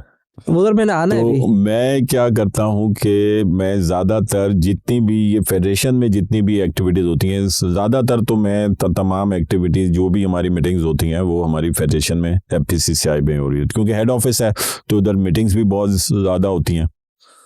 तो मैं वो सेकंड हाफ में ही मैं उनको वो टाइम अपने ये PS को बोलता हूँ कि वो सेकंड हाफ पर गए। फर्स्ट हाफ जो होता है वो मेरी कोशिश होती है कि मैं अपनी फैक्ट्री जाऊँ, उधर ऑफिस जाऊँ अपने, और उसको थोड़ा अटेंड कर लूँ और वो वाले मामलात भी देख लूँ। लेकिन कोशिश करता हूँ, लेकिन हफ्ते में 2-3 मरतबा ही कामयाब हो सकता हूँ अपने ऑफिस आने में। और फिर यहाँ पर जो है ये सेकंड हाफ में होता है। लेकिन बीच में अगर कोई ऑफिशियल कोई ऐसी आती है, कोई गवर्नमेंट की तरफ से या कोई गवर्नमेंट ऑफिशियल की तरफ से कोई ऐसी मीटिंग होती है, तो उधर फिर मैं पहले से ही, क्योंकि शेड्यूल में होती है वो, क्योंकि पहले ही हमें वो 1 हफ्ता पहले बताते हैं, तो वो फिर मेरा वो PS खुद ही उनसे अपॉइंटमेंट कर लेते हैं सेट। और जो मीटिंग्स भी होती हैं फिर वो उसी वो हिसाब से ये रखते हैं, अगर मेरी मीटिंग्स हो तो वो एडजस्टमेंट हो जाती है। जो वो डे टाइम है उसमें मैं जो है वो पूरा एक्टिव होता हूँ, और कोई वो ऐसा नहीं होता कि मैं कोई इम्पोर्टेंट इवेंट किसी को छोड़ दूँ। तो मेरी कोशिश होती है कि अगर मैंने कहीं जाना है, लेकिन ये सिर्फ कि शील्ड दे देना या वो करना, अगर कोई इस किस्म की एक्टिविटी होती है वो मैं नहीं करता कि सिर्फ जो है ये बस वो जो ये पिक्चर के लिए या फोटो सेशन के लिए, अगर कोई सिर्फ ऐसी होती है तो मैं उधर नहीं जाता। और वो सबको पता भी है, और वो मुझे अब कोई ये फोटो सेशन वाली मीटिंग में अब कोई मुझे इनवाइट भी नहीं करता, क्योंकि उनको पता है कि इसने नहीं आना उधर। अगर कोई ऐसी कोई फ्रूटफुल मीटिंग हो या कोई वो उसका आउटपुट आना हो तो वो वाली मीटिंग में अटेंड करता हूँ। और इधर भी FPCCI में भी इसी किस्म की मीटिंग्स होती हैं, और जो आउटसाइड है वो भी ऐसे ही होता है। अब मेरा ये सवाल था कि आप अपना, एक तो सोशल वर्क है आपका, फिर आपका अपना बिजनेस है, फिर पर्सनल लाइफ भी है, तो इसको बैलेंस कैसे करते हैं? मतलब आपने मुझे थोड़ा सा तो आइडिया दिया स्लॉट का कि इसमें फैमिली को भी टाइम देना, चीज़ें भी हैं आपकी, तो कैसे उसको स्लॉट को कैसे डिफाइन किया आपने? देखिए, जो मेरी एज है, मेरी एज के जो लोग होते हैं वो ये कहते हैं कि जो ये फेडरेशन मैंने आपको बताया ना कि तकरीबन 65-70 तक जो हैं लोग ज़्यादा एक्टिव होता है, क्योंकि उनको अब उनकी अब वो जिम्मेदारियां नहीं होती हैं। अब मेरे जो है, मेरी एक बेटी की माशाल्लाह वो शादी हो चुकी है, और मैं अब ट्विंस वासियों का नाना भी बन चुका माशाल्लाह। चले तो माशाल्लाह। और अब जो मेरे 2 बेटे अभी तक अनमैरिड हैं, और अभी एक बेटा मेरा बिजनेस में आ गया है और एक बेटा अभी तक स्टडी कर रहा है। तो मुझे जो है उधर भी अपनी फैमिली के लिए भी बहुत टाइम देना पड़ता है, उनको भी देखना है और उसको भी ये बैलेंस करना है। तो ऐसे कि मैंने कहा कि मैंने आपको ये बताया कि हमें अपनी जो फैमिली लाइफ होती है, जो फैमिली के लिए टाइम होता है, उसको सैक्रिफाइस भी करना पड़ता है। और अगर मैं कहूँ कि मैं पूरा इंसाफ कर रहा हूँ अपनी फैमिली के साथ, तो मेरे ख्याल में ये सही नहीं होगा। बल्कि जो मैं अगर कोई कामयाबी हासिल कर रहा हूँ या इधर अच्छी परफॉर्मेंस दे रहा हूँ, तो मैं समझता हूँ कि सबसे ज़्यादा क्रेडिट मेरी फैमिली को है कि वो मुझे जो है वो इतनी थोड़ा सा सपोर्ट भी करती होंगी, सपोर्ट कर रहे हैं और मुझे जो है वो इनकरेज कर रहे हैं कि मैं अपना इधर ये टाइम दे सकूं। तो वो तो सैक्रिफाइस होता है, जो आपका ये पर्सनल जो आपकी जो लाइफ होती है, आपका बिजनेस भी, क्योंकि मैंने आपको बताया कि मैं कोशिश करता हूं लेकिन मैं नहीं जा पाता हूं अपने ऑफिस। कितनी मरतबा कोई ऐसी मीटिंग्स आ जाती हैं कि जो मॉर्निंग में भी होती हैं, कुछ ऐसा होता है कि मुझे वो अटेंड करनी है। तो ये बैलेंस करना, मैं बोलूं कि मैं बैलेंस करके चल रहा हूँ, बैलेंस नहीं हो सकता, क्योंकि एफपीसीसीआई का जो ख़ास तौर पे जो सीनियर वाइस प्रेसिडेंट के तौर पे अगर है, तो वो बहुत इम्पोर्टेंट होता है कि वहाँ पर वहाँ पर ही मेरी मौजूदगी भी हो, और वहाँ पर मेरा ये पहले से, क्योंकि जो भी मीटिंग होती है मेरी कोशिश होती है कि पीछा मैं पूरा उसका ये बैकग्राउंड और पूरी चीज़ें मुझे मालूम हो, पहले से ब्रीफिंग हो, तो उसके लिए अच्छा खासा टाइम देना पड़ता है। नहीं, बड़ा अच्छा। लेकिन आपने जो स्लॉट मेंटेन किया हुआ है, मेरे ख्याल से सुबह का टाइम, दोपहर का टाइम, शाम का टाइम तो मैनेज हो जाता होगा। लेकिन आपका जो बिजनेस एरिया है, उसमें सबसे ज़्यादा मज़ा किस चीज़ में आता है आपको? ये सोशल वर्क करने में आता है अपने बिजनेस एरिया में? मुझे कुछ लोग कहते हैं यार बिजनेस है ठीक है, चल रहा है ठीक है, लेकिन मुझे सोशल वर्किंग में ज़्यादा मज़ा आता है। देखिए, दोनों चीज़ें जो हैं कि अब एक ये भी पैशन है कि अगर अब मैंने किसी का, चूँकि मेरा जो हमारा जो बिजनेसमैन पैनल प्रोग्रेसिव बनाने की जो मेन वजह थी, वो थी ये कि हम, क्योंकि बिजनेस कम्युनिटी बहुत ही प्रॉब्लम्स का शिकार है, बहुत सारे इश्यूज हैं पाकिस्तान में, बहुत सारी अपॉर्चुनिटीज़ हैं, इतना पोटेंशियल है पाकिस्तान में कि अब हम जब इस स्टेज पर हम लोग आए और हम ये देखते हैं और हमारे सामने बहुत सारी चीज़ें और ओपन होती हैं और अब बिल्कुल क्लियर होती हैं, तो जितना पोटेंशियल पाकिस्तान में मौजूद है, मैं समझता हूँ दुनिया में किसी मुल्क में नहीं है। जितनी अपॉर्चुनिटीज़ पाकिस्तान में मौजूद हैं वो दुनिया में कहीं नहीं है। तो जो हमारी जो सोच है, हमारी तमाम मेंबर्स की, जो हमारे और ऑफिस बेयरर्स हैं, जो हमने ख़ास तौर पे जो हम लोग जो हमारा ये बीएमपी प्रोग्रेसिव जो हमारा ग्रुप है, हमारा था यही कि हम किस तरह इन इश्यूज़ को एड्रेस करें और बिज़नेस कम्युनिटी के मसाइल को हल किए जाएं और उसमें कैसे वर्किंग कर सकते हैं। तो हमारी जो वर्किंग होती है और हमारे जो वो ग्रुप्स के अभी हमारे ग्रुप के 2 वाइस प्रेसिडेंट जो हैं वो भी हैं फेडरेशन में, और उनके साथ और भी जो हमारी ये वाइस प्रेसिडेंट्स की टीम है। तो हम सब मिलके ये कोशिश करते हैं कि किस तरह जो है हम लोग, कोई भी अगर एक इशू आया तो उसके ऊपर पूरी वर्किंग हो, फिर उसमें कनेक्टिविटी कैसे हम किसी मिनिस्टर्स के साथ करनी है, एफबीआर के साथ करनी है, किसी ब्यूरोक्रेट्स के साथ करनी है, तो फिर उसके साथ मीटिंग हो,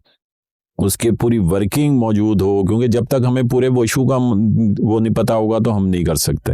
तो पूरी फिर ये स्टडी करनी पड़ती है, तो उसके लिए काफ़ी टाइम होता है। और अगर आपने कुछ करने के लिए करना है तो फिर आपको, जाहिर बात है 24 आवर्स ही हैं और उसमें से 8 घंटे आपने सोना भी है, तो जो ये बाकी टाइम बचता है तो उसमें आपने ये सारे काम करने हैं, फैमिली भी है, बिजनेस भी है और फिर ये काम भी है। तो मैं समझता हूँ कि काफ़ी मुश्किल हो जाता है इसको ये बैलेंस करना और इसको लेके चलना। एआई ना हो तो मुझे लगता है अब टॉपिक ही कंप्लीट नहीं हो रहा, मतलब एआई का दौर आ गया। तो मैं थोड़ा सा पूछना चाहता था कि एफपीसीआई जो है क्या एक्टिविटी परफॉर्म कर रही है, क्योंकि अब ये ऐसा लगता है कि अगर कहीं हम बैठे और अगर हम उसकी बात ना करें तो मज़ा नहीं आता। तो मैं कहता यार आप उसके लिए क्या एक्टिविटी परफॉर्म कर रहे हैं, क्या एक्शन प्लान है? क्योंकि आपने देखा है बहुत ज़्यादा तेज़ी से चेंजेस आ रही हैं, अब तो कंटेंट लिखने की ज़रूरत नहीं पड़ती, पोस्ट बनाने की ज़रूरत नहीं पड़ती, इनविटेशन भी इतने प्यारे प्यारे जब आ रहे हैं, वो सब ये एआई की मेहरबानी है। देखिए, मैं अपना बताऊं, पहले तो ये होता था कि कोई भी ये इवेंट आता था तो मेरा जो पीएस है या जो सेक्रेटरी है वो स्पीच बना रहे होते थे या मुझे ब्रीफिंग पॉइंट बना रहे होते थे, वो दे रहे होते थे। अब तो सिर्फ ये है कि सब्जेक्ट डालता हूँ, मैं खुद ही डाल देता हूँ या वो उनको बोल देता हूँ डालते हैं, और ये 5 मिनट में वो पूरी ये ब्रीफिंग के साथ और बड़ी अच्छी speech with fact and figure जो है वो बन के आ जाती है। तो ये तो मैं जो अब वो खुद यूज कर रहा हूँ, जो मैं खुद यूज कर रहा हूँ, तो ये आसानी होती है। लेकिन एक और जो मैं इधर ये देखता हूँ, जो मेरी बहुत मर्तबा बहस भी होती है, ये वाइस चांसलर यूनिवर्सिटीज के आते हैं हमारे पास या और होते हैं, तो मैं उनको ये कहता हूँ, एक मरतबा ऐसे ही सारे वाइस चांसलर बैठे हुए थे, वो आपस में बात कर रहे थे कि मैंने उस स्टूडेंट को पकड़ लिया, AI तो उसने वो इस्तेमाल किया था और अपने जो उन्होंने असाइनमेंट में और मुझे दे दिया, और मैंने उसको पकड़ लिया और फिर मैंने उसको देखा और उसको पनिश किया। तो मैंने कहा क्यों पनिश किया आपने? AI अगर है वो एक हकीकत है और वो अब लोगों ने वो इस्तेमाल करना है और आगे चल के उसको यूज करना है, सब कुछ होना है वो तो क्यों आप ये कह रहे हैं कि वो नहीं वो इस्तेमाल करे? नहीं, फिर तो इस तरह तो उनका अपना माइंड जो है वो नहीं को। मैंने कहा देखिए, यही बात आप पहले कैलकुलेटर के बारे में भी कहते थे, पहले कैलकुलेटर भी अलाउ नहीं रहा कितने अरसे, बहुत अरसे रहा कि जो है आप अपना खुद ही कैलकुलेट करें, और फिर उसके बाद कैलकुलेटर क्या, फिर उसके बाद साइंटिफिक कैलकुलेटर भी है, वो भी अलाउ हो गया, छुपा के लेके जाता था और हर चीज वो हो गया। तो ये चीजें आप अगर अभी से ही नहीं करेंगे, जब आपको ये चीज आपको अलाउ करनी पड़ेगी, क्योंकि अगर नहीं अलाउ करेंगे जो और दुनिया में और जो कंट्रीज के जो हैं लोग हैं वो आगे बढ़ जाएंगे। AI जो है वो रोबोट है, रोबोट्स को कैसे कंट्रोल करना है वो आपने इसको सिखाना है, लेकिन रोबोट को इस्तेमाल नहीं करना। तो ये अगर आप करेंगे तो हम रोबोट को अब इस्तेमाल ना करते हुए कोई भी जो है इधर, जो चाहे वो स्टूडेंट हो चाहे मैंने आपको मिसाल दी, अगर मैं उसको इस्तेमाल नहीं करूंगा तो मैं फिर वो आउटपुट नहीं दे सकता जो दूसरे जो उस AI को यूज कर रहे होंगे। तो वरना तो हम दुनिया से पीछे रह जाएंगे। तो अच्छी खासी, बल्कि अभी तक जो है यहाँ पर हमारी यूनिवर्सिटीज के अंदर AI अलाउ नहीं है, जो कि मैं ये समझता हूँ ये हमारी बहुत बड़ी गलती है। मैं जब भी कोई ऐसा इवेंट होता है, कोई ऐसी कोई एजुकेशन से रिलेटेड या कोई एजुकेशन मिनिस्टर से भी मेरी बात हुई कि आप अपने करिकुलम को एक तो चेंज करें। हमारी बहुत ज़रूरत है, हमारी यूनिवर्सिटी में बहुत ही पुराना एक दकिया न्यूसी किस्म का एक उनका पूरा सिलेबस है, वो चेंज होने की ज़रूरत है। कितनी दिहाइयों से वो चेंज ही नहीं हुआ।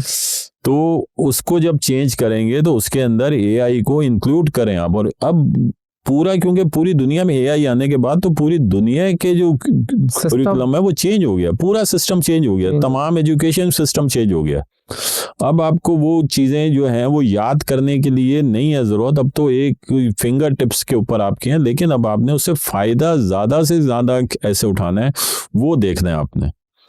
तो उसके अंदर जो है वो रहते हुए और AI को यूज करते हुए और फिर उससे क्या क्या बेनिफिट वो उठा सकते हैं। वरना जो अभी सिस्टम है हमारा एजुकेशन सिस्टम, विदाउट AI मैं समझता हूँ कुछ भी नहीं है।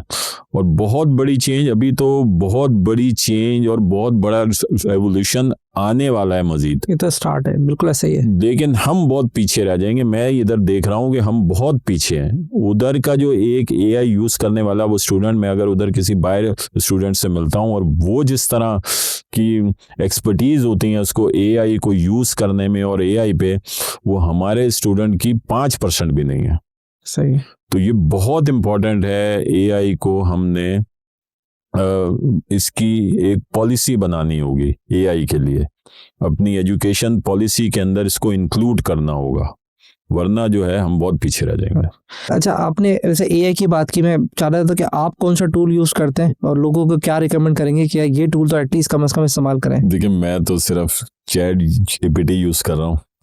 उसमें अब क्योंकि एज हो गई है तो अपनी जितनी मेरी मेडिकल जो रिपोर्ट्स होती हैं वो मैं डाल देता हूँ, तो वो मुझे बता देता है कि ये क्या आपकी ये रिपोर्ट कहाँ पर कहीं वीकनेस है या कहीं आपको वो डॉक्टर की ज़रूरत है, तो वो हद तक यूज़ कर लेता हूँ। बाकी ये स्पीचेस का बताया वो कर लेता हूँ, या कोई भी मुझे इन्फॉर्मेशन हासिल करनी होती है, कोई फैक्ट एंड फिगर्स की, कोई जाहिर बात है वो TV में वो इंटरव्यूज़ होते हैं या कोई और हम लोगों ने उसकी प्रिपरेशन करनी होती है, तो वो सारे फैक्ट एंड फिगर्स भी इस तरह से ही आ जाते हैं। दूसरा कितनी मर्तबा वो होता है कि कोई पोस्ट बनानी है या कोई मेरा अगर वो स्टाफ है वो अवेलेबल नहीं है, तो फिर मैं खुद ही अब वो पोस्ट भी कितनी मर्तबा मुझे एक्सपीरियंस हुआ कि बस मैंने उसको कंटेंट दे दिया और वो पूरी पोस्ट बन के आ जाती है, वो तमाम चीज़ें हो जाती हैं। तो बस थोड़ा बहुत यूज़ कर रहा हूँ, लेकिन जाहिर बात है मेरे आगे मेरी जो बच्चे हैं वो एक्सपर्ट हैं, वो पता नहीं कौन कौन से हैं वो टूल्स भी यूज़ कर रहे हैं और सब कर रहे हैं, और करना चाहिए, क्योंकि इसके बगैर मैं नहीं समझता कि आप आगे बढ़ सकते हैं। मेरा नेक्स्ट सवाल ये आपसे है कि अभी हमने दौर वो चला गया कि हमने जो बचपन में पढ़ा था वो चलता हुआ आएगा, क्योंकि डेली अपडेट हो। तो मैं ये जानना चाहता हूँ आप अपने आप को डेली एजुकेट और अपडेट कैसे कर रहे हैं? क्या रिसोर्सेज, ऑनलाइन एजुकेशन हासिल करते हैं, किताबों से एजुकेशन हासिल करते हैं?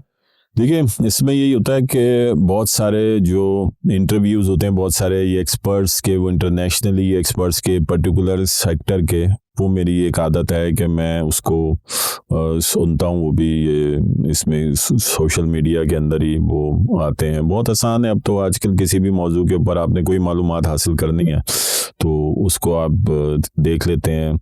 इवन बहुत सारी जो सोर्सिंग करनी होती है मुझे अपने बिजनेस में, फॉर एग्ज़ाम्पल कोई मशीनरी है, मुझे कोई अपडेट करनी है या कोई और मालूमात लेनी है जो मुझे अपने सेक्टर में, अपनी इंडस्ट्री के बारे में, तो वो भी अब जस्ट मेरे ऑन फिंगर टिप्स, और जो कोई भी एक्सपर्टीज़ या कोई भी ऐसा कोई पर्सनैलिटी के जो उसकी मेरी हेल्प कर सके, तो उसके इंटरव्यूज़, तो ये सारा कुछ मैं इसके अंदर ये करता कोई एक रहता हूं। पसंद हो बंदा आपको कि यार इसको मैं बहुत सुनता हूँ, ये मुझे बड़ा पसंद आता है?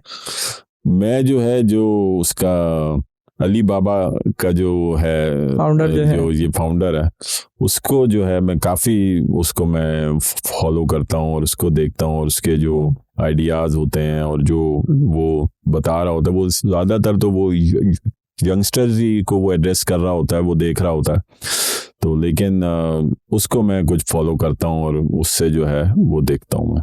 मतलब ज़्यादातर आपका उसका कोई ऑनलाइन रिसोर्सेज आप हमारे जैसे आप माशाल्लाह से घूमते भी हैं पूरी पाकिस्तान में, दुनिया में भी आपके साथ लोग इंटरेक्ट कर रहे हैं, तो आपको क्या लगता है कि हमारे यंगस्टर्स को इस चीज़ के ऊपर ज़्यादा फोकस करना चाहिए? ये एक टेक्नोलॉजी आ गई है, इसको पढ़ें, यहाँ से जाके अपने आप को अपडेट करें? देखिए, मैं तो समझता हूँ कि अब तो बहुत ही आसान है हमारे यंगस्टर्स के लिए। हमें तो एक बात की मालूमात हासिल करनी होती थी तो बहुत बुक्स पढ़नी पड़ती थी, उसको ढूंढना पड़ता था।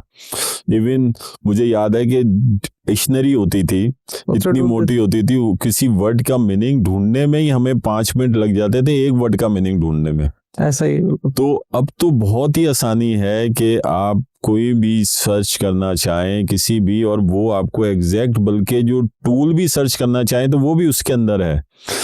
तो चैट जीपीटी से ही मैं ये सब कुछ कर रहा होता हूँ। मुझे मेरे ख्याल में किसी और ऐसे ऑनलाइन किसी और टूल की मुझे ज़रूरत नहीं पड़ती, क्योंकि मुझे अगर किसी भी कंट्री की एक्सपोर्ट मालूम करनी है, उसकी पर्टिकुलर सेक्टर की इंपोर्ट मालूम करनी है, या जो भी फिगर्स देनी है वो तमाम, बल्कि कुछ कंपनीज जो हैं वो टॉप एक्सपोर्टर कौन है, टॉप इंपोर्टर्स कौन है, वो भी चैट जीपीटी के ज़रिए मैं आमतौर पर टोटल मेरा जो होता है वो पूरा उसी में। और अब वो क्योंकि उसमें मैं उसको यूज़ करता हूँ, क्योंकि अब वो उसको भी पता है कि मेरा बिजनेस क्या है, उसको मेरे बच्चों का भी नाम पता है, उसको मेरी वाइफ का नाम भी पता है, उसको मेरे मदर का नाम भी पता है, और उसको मेरे जो ये फ्रेंड सर्कल है वो उसका नाम भी पता है, और उसको ये भी पता है कि एफपीसीसीआई में कौन सी सीट होल्ड कर रहा हूँ तो मुझे क्या चीज़ सूट करेगी। और अगर मैं कहीं पर जा रहा हूँ तो मुझे ये भी बताता है कि यहाँ पर इसका जो कमर्शियल कॉन्सुलेट भी इधर मौजूद है या कमर्शियल अटाची इधर मौजूद है, तो आप जा रहे हैं तो आप उससे भी मिल रहे हैं, तो वो भी आपकी हेल्प कर सकता है, क्योंकि आप एफपीसीसीआई से उससे कनेक्टेड हैं ऑलरेडी। तो वो तमाम चीज़ें उसके पास वो रिकॉर्ड में मौजूद हैं, और उसको ये भी पता है कि मैं किस किस्म का होटल जो है वो आमतौर पे चूज़ करता हूँ, क्योंकि वो भी मैं उसी के ज़रिए हमेशा सारा अपना जो ट्रिप होता है ये फ़ौरन, वो भी मैं उसी के ज़रिए ही मैं पूरा वो ऑर्गेनाइज करवाता हूँ। तो उसको अब सारी चीज़ें जो हैं वो उसके वो स्टोरेज में है, और उसको मेरे बारे में पता है, तो तमाम जो एडवाइसेस और तमाम चीज़ें जो हैं वो उधर से ही आती हैं और मैं उसी को फॉलो कर रहा होता हूँ और मुझे बहुत आसानी होती है इससे। अच्छा, जब मैंने आपसे कम्युनिकेशन शुरू की थी तो मुझे नहीं लग रहा था कि आप एआई में इतना डाइव इन किए हो और उतना, क्योंकि ये तो मुझे लग रहा था कि मैं अपने आप को स्मार्ट समझ रहा था आपसे बात करने, क्योंकि मैंने भी ऐसा एजुकेट किया हुआ है। तो जिसको मैं उसको बोलता हूँ एज मुझे रोटरी प्रेसिडेंट बना के दे तो सिग्नेचर भी चेंज कर देता है। जी। जब मैं उसको बोलता था कंपनी बना तो मैंने बोला यार ये तो बड़ा आसान हो गया है। हाँ। तो आप भी वो सारी टेक्नोलॉजी अल्हम्दुलिल्लाह यूज़ भी कर रहे हैं और आप डिप्लॉय भी कर रहे हैं, एफपीसीआई में कोशिश भी कर रहे हैं। एक सवाल मेरा आपसे रह गया था, मेरा ये सवाल था कि एफपीसीआई में आपके आने के बाद क्या बड़ा चेंज आपने कहा कि यार ये एक मैं चेंज लेकर आया हूँ जिसको मैं फील करता हूँ? देखिए, सबसे पहले तो जो मैं चेंज लेकर आया हूँ कि जो मेरा हमारे मंशूर का हिस्सा था कि जो हमारे जो मेंबर्स होते हैं, जो ईसी और जीबी मेंबर्स जो हमारे होते हैं, वो जो है उसमें उनको जो है उसकी ओनरशिप दी जाए एफपीसीसीआई की। मुझसे पहले होता ये था कि जो भी लीडरशिप है या जो भी ऑफिस बेरर्स हैं वही सिर्फ जो है वो डोमिनेट कर रहे होते थे और वही जो है वो सिर्फ जो है जो उनकी जो सेक्टर के काम होते थे या वो जिस सेक्टर में चाहते थे सिर्फ वही उसको आगे बढ़ाते थे या वो उसी को प्रमोट करते थे। लेकिन मैंने ये किया कि जितने भी ईसी और जीबी मेंबर हैं उनको ओपन, मैं हमेशा उनको कहता हूं कि आप आएं, पूरा स्टाफ जो फेडरेशन का है वो आपका है, जिस तरह आपने यूज़ करना है उसको यूज़ करें। आपने कोई लेटर लिखवाना है आप मुझ तक भी ना आए, मेरे जो पीएस है या जो मेरा सेक्रेटरी है आप उसके पास जाएं, अपना इशू और अपना लेटर आप ड्राफ्ट करवाएं, आप मुतमईन हो वैसा वो लेटर बन जाए, मुझसे सिर्फ आप साइन करवाएं और जिस भी मुतल्लिका जिस भी ऑफिस में भेजना है या किसी भी इदारे में भेजना है वो एफपीसीसीआई के मेरे नाम से आगे भेज दें। अब जब आता है कोई भी एक लेटर आता है मैं सिर्फ उससे पूछता हूँ जिसने बनवाया होता है, आपने पढ़ लिया, आप मुतमईन है, मैं सिर्फ साइन क्योंकि मुझे पता है वो अपने सेक्टर का मुझसे ज़्यादा एक्सपर्ट है। हर कोई जो बिजनेस कर रहा होता है वो उस बिजनेस का पीएचडी होता है, उसमें वो पीएचडी किया हुआ होता है। तो मैं अगर उसके बीच में अपनी कोई वो राय ठोंसूंगा या मैं बताऊंगा कि नहीं इसको ऐसे नहीं ऐसे करो और ये आपके लिए बेहतर है, तो मेरे ख्याल में मैं वो नहीं कर सकता या वो फिर वो बेहतरी नहीं होगी। तो फिर नंबर 2 कि जो मैंने कोशिश की कि अगर किसी का भी कोई इशू है और उसको किसी मिनिस्टर से मिलना है, उसको किसी एफबीआर के हाई ऑफिशियल से मिलना है, तो मेरी कोशिश ये होती है कि मैं उसको जो है उसकी मीटिंग में अरेंज करवा दूं और वो खुद जाए। इससे पहले होता ये था कि जिससे भी अगर किसी मिनिस्टर से मिलना है तो वो सिर्फ ऑफिस बेरर ही जाते कि ताकि हमारी उसकी पीआर और मजीद बढ़े, कि अपनी हमारी पीआर बढ़े। और जो बेचारा जो सेक्टर वाला जो किसी भी ये ट्रेड सेक्टर से जो होता था तो उसमें ये होता था कि वो नहीं आता था वो हमारे साथ। तो उससे होता क्या था कि जो मिनिस्टर या कोई भी एफबीआर का अगर वो ऑफिसर कोई पॉलिसी चेंज करानी है तो जो 2 या 3 आर्गूमेंट के बाद हम ब्लैंक होते हैं क्योंकि हमें तो उस सेक्टर का इतना पता ही नहीं है। सही है। वो 2-3 सवालात करता था और फिर इसका मतलब है वो काम भी नहीं होता था।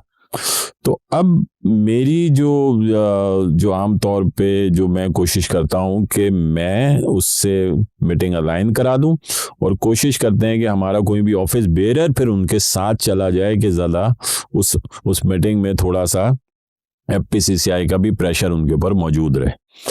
तो इस तरह मैं समझता हूं कि काफ़ी लोग जो हैं वो मुतमईन भी होते हैं और वो जब खुद जाकर अपनी बात कर सकते हैं तो वो मुझे अप्रिशिएट भी करते हैं कि इससे पहले ये नहीं होता था और हमको इन ऑफिसर्स के पास या इन मिनिस्टर्स तक आसाई नहीं होती थी, लेकिन आपकी वजह से अब ये है। दूसरा एक मेरी ये शुरू से मैंने ये अपनी जो है ये पॉलिसी बनाई कि कोई भी अगर कॉल करता है और मेरा वो ख़ास तौर पे ईसी और जीबी मेंबर है, अगर अदरवाइज भी अगर कोई बिजनेसमैन है और मुझे कोई कॉल करता है, अगर मेरे पास कोई मैं किसी मीटिंग में हूँ तो मैं उसका भी आंसर नहीं दे सकता, या तो मैं अगर फारिग हूँगा तो उसी वक्त मैं उसकी कॉल भी ये लेता हूँ। लेकिन कॉल बैक मेरी तरफ से कभी कोई ये नहीं कह सकता किसी ने मुझे कॉल की हो और फिर मैंने उसको कॉल बैक ना की हो। तो कम से कम ये होता है कि वो कॉल बैक मैं उसको करता हूँ और फिर जो भी ये इशू होता है फिर उसका फॉलो अप भी मैं अपने या स्टाफ को बोल देता हूँ कि इसका फॉलो अप करते रहेंगे, इनका मसला हल हुआ है या नहीं हुआ।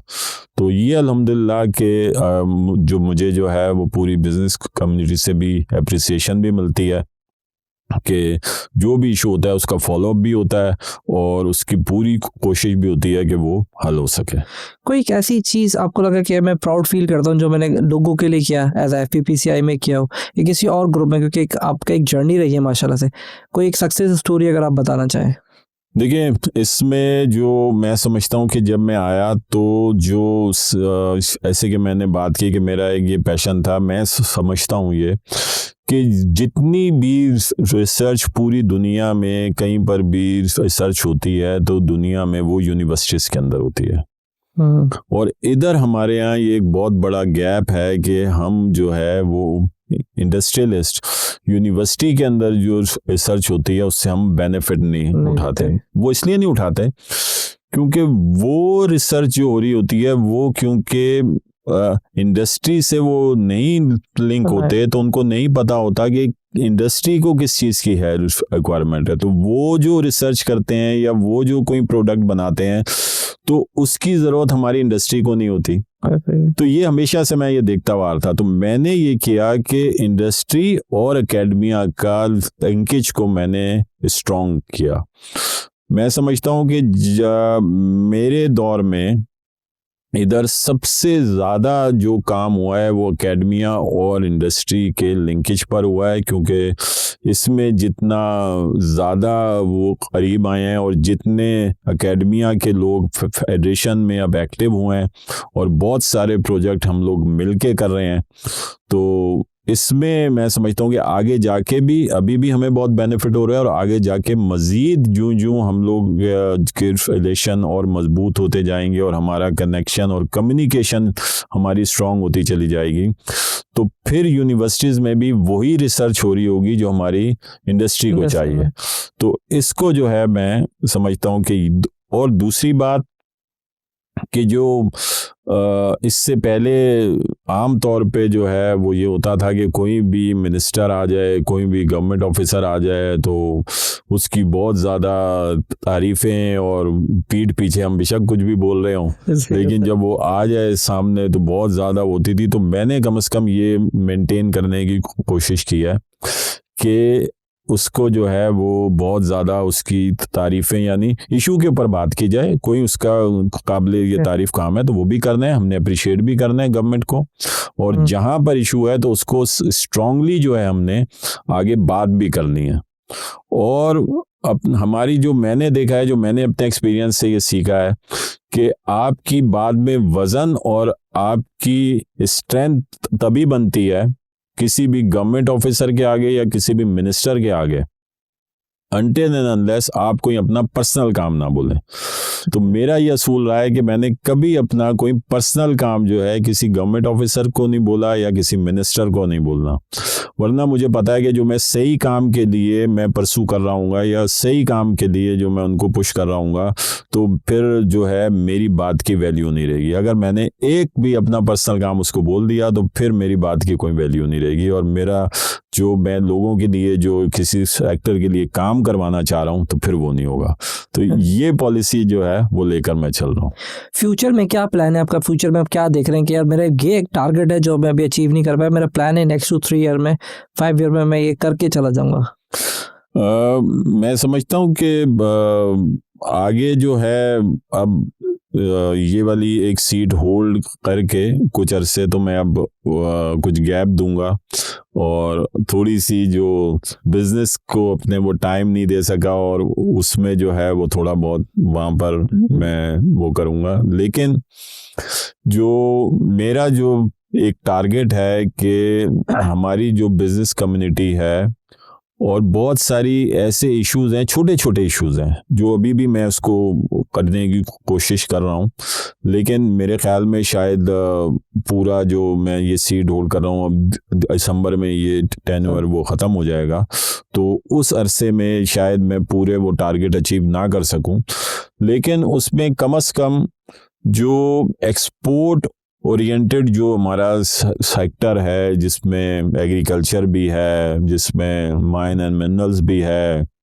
जिसमें केमिकल्स भी है, क्योंकि मेरा ताल्लुक केमिकल इंडस्ट्री से है, तो मैं ये समझता हूँ कि केमिकल इंडस्ट्री के लिए मैं ख़ास तौर पे जो है वो वर्क करना चाहूँगा, और उसमें जो है कि गवर्नमेंट के साथ हम क्या सपोर्ट हासिल कर सकते हैं और उसको कैसे प्रमोट करना है, क्योंकि केमिकल जो है वो तमाम इंडस्ट्रीज का रॉ मटेरियल होता है। आप इस कमरे में जितनी भी चीज़ें देख रहे हैं वो सब केमिकल है, तो आपका जो रॉ मटेरियल है वो केमिकल है। तो जब तक मैं समझता हूँ कि केमिकल इंडस्ट्री पाकिस्तान में स्ट्रांग नहीं होगी, उसमें स्ट्रेंथ नहीं आएगी, उस वक्त तक आपकी कोई इंडस्ट्री भी जो है वो ग्रोथ नहीं उसमें आ सकती। तो इस तरफ मेरा जो है वो मेरी ख्वाहिश भी है, और मैं करना भी चाहता हूँ कि केमिकल इंडस्ट्री को कैसे प्रमोशन हो, और उसके लिए जो है पूरी एक टीम बना के हम लोग वो काम करें। और इसमें जो है, क्योंकि जितने भी आप ये दुनिया में सारे मुल्क ये देखते हैं, उनको अगर वो ग्रोथ हासिल हुई है तो उनकी केमिकल इंडस्ट्री जो है, उधर आप चाइना की मिसाल ले लें, पहले उन्होंने केमिकल इंडस्ट्री अपनी स्ट्रॉन्ग की है, और भी जो भी कंट्रीज हैं जो भी आगे बढ़ी हैं उनकी केमिकल इंडस्ट्री उनकी स्ट्रांग थी, फिर उसके बाद जो है वो अदर प्रोडक्ट की इंडस्ट्रीज जो हैं वो उधर आई और वो उसमें स्ट्रांग हुए, और फिर उनकी एक्सपोर्ट भी कर रहे हैं वो लोग। अच्छा, मेरा ये सवाल है कि सारे सेक्टर तकरीबन आप जानते हैं, तो सबसे बेनिफिट अभी जो सबसे ग्रोइंग है, जिसमें लोग इन हो सकते हैं, अपने आप को इम्प्रूव कर सकते हैं या ज़्यादा पैसे कमा सकते हैं, जिसमें बड़ी ख्वाहिश होती है, कौन सा सेक्टर ऐसा है आपको लगता है? आईटी।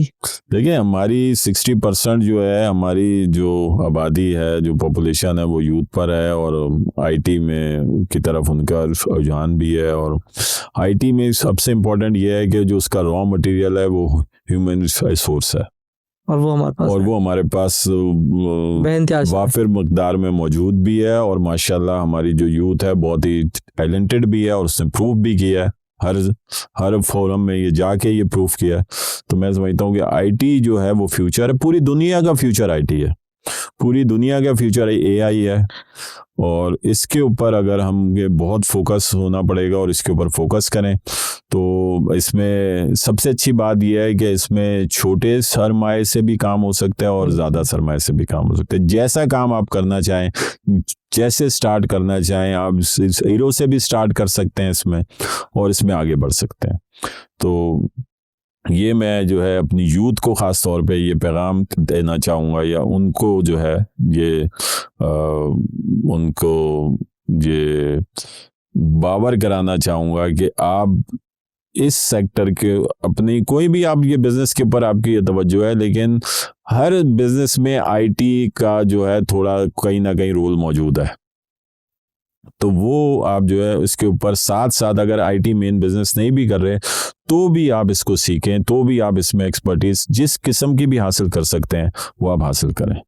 ये तो बड़ा अच्छा हो गया कि एक आपने आइडेंटिफाई भी कर दिया कि मैं समझ रहा था शायद आप केमिकल करेंगे, क्योंकि केमिकल को फोकस, लेकिन आईटी सेक्टर ऐसा है कि कम पैसे में भी काम है, कंप्यूटर चाहिए, आप उसमें इजीली ग्रोथ कर सकते हैं।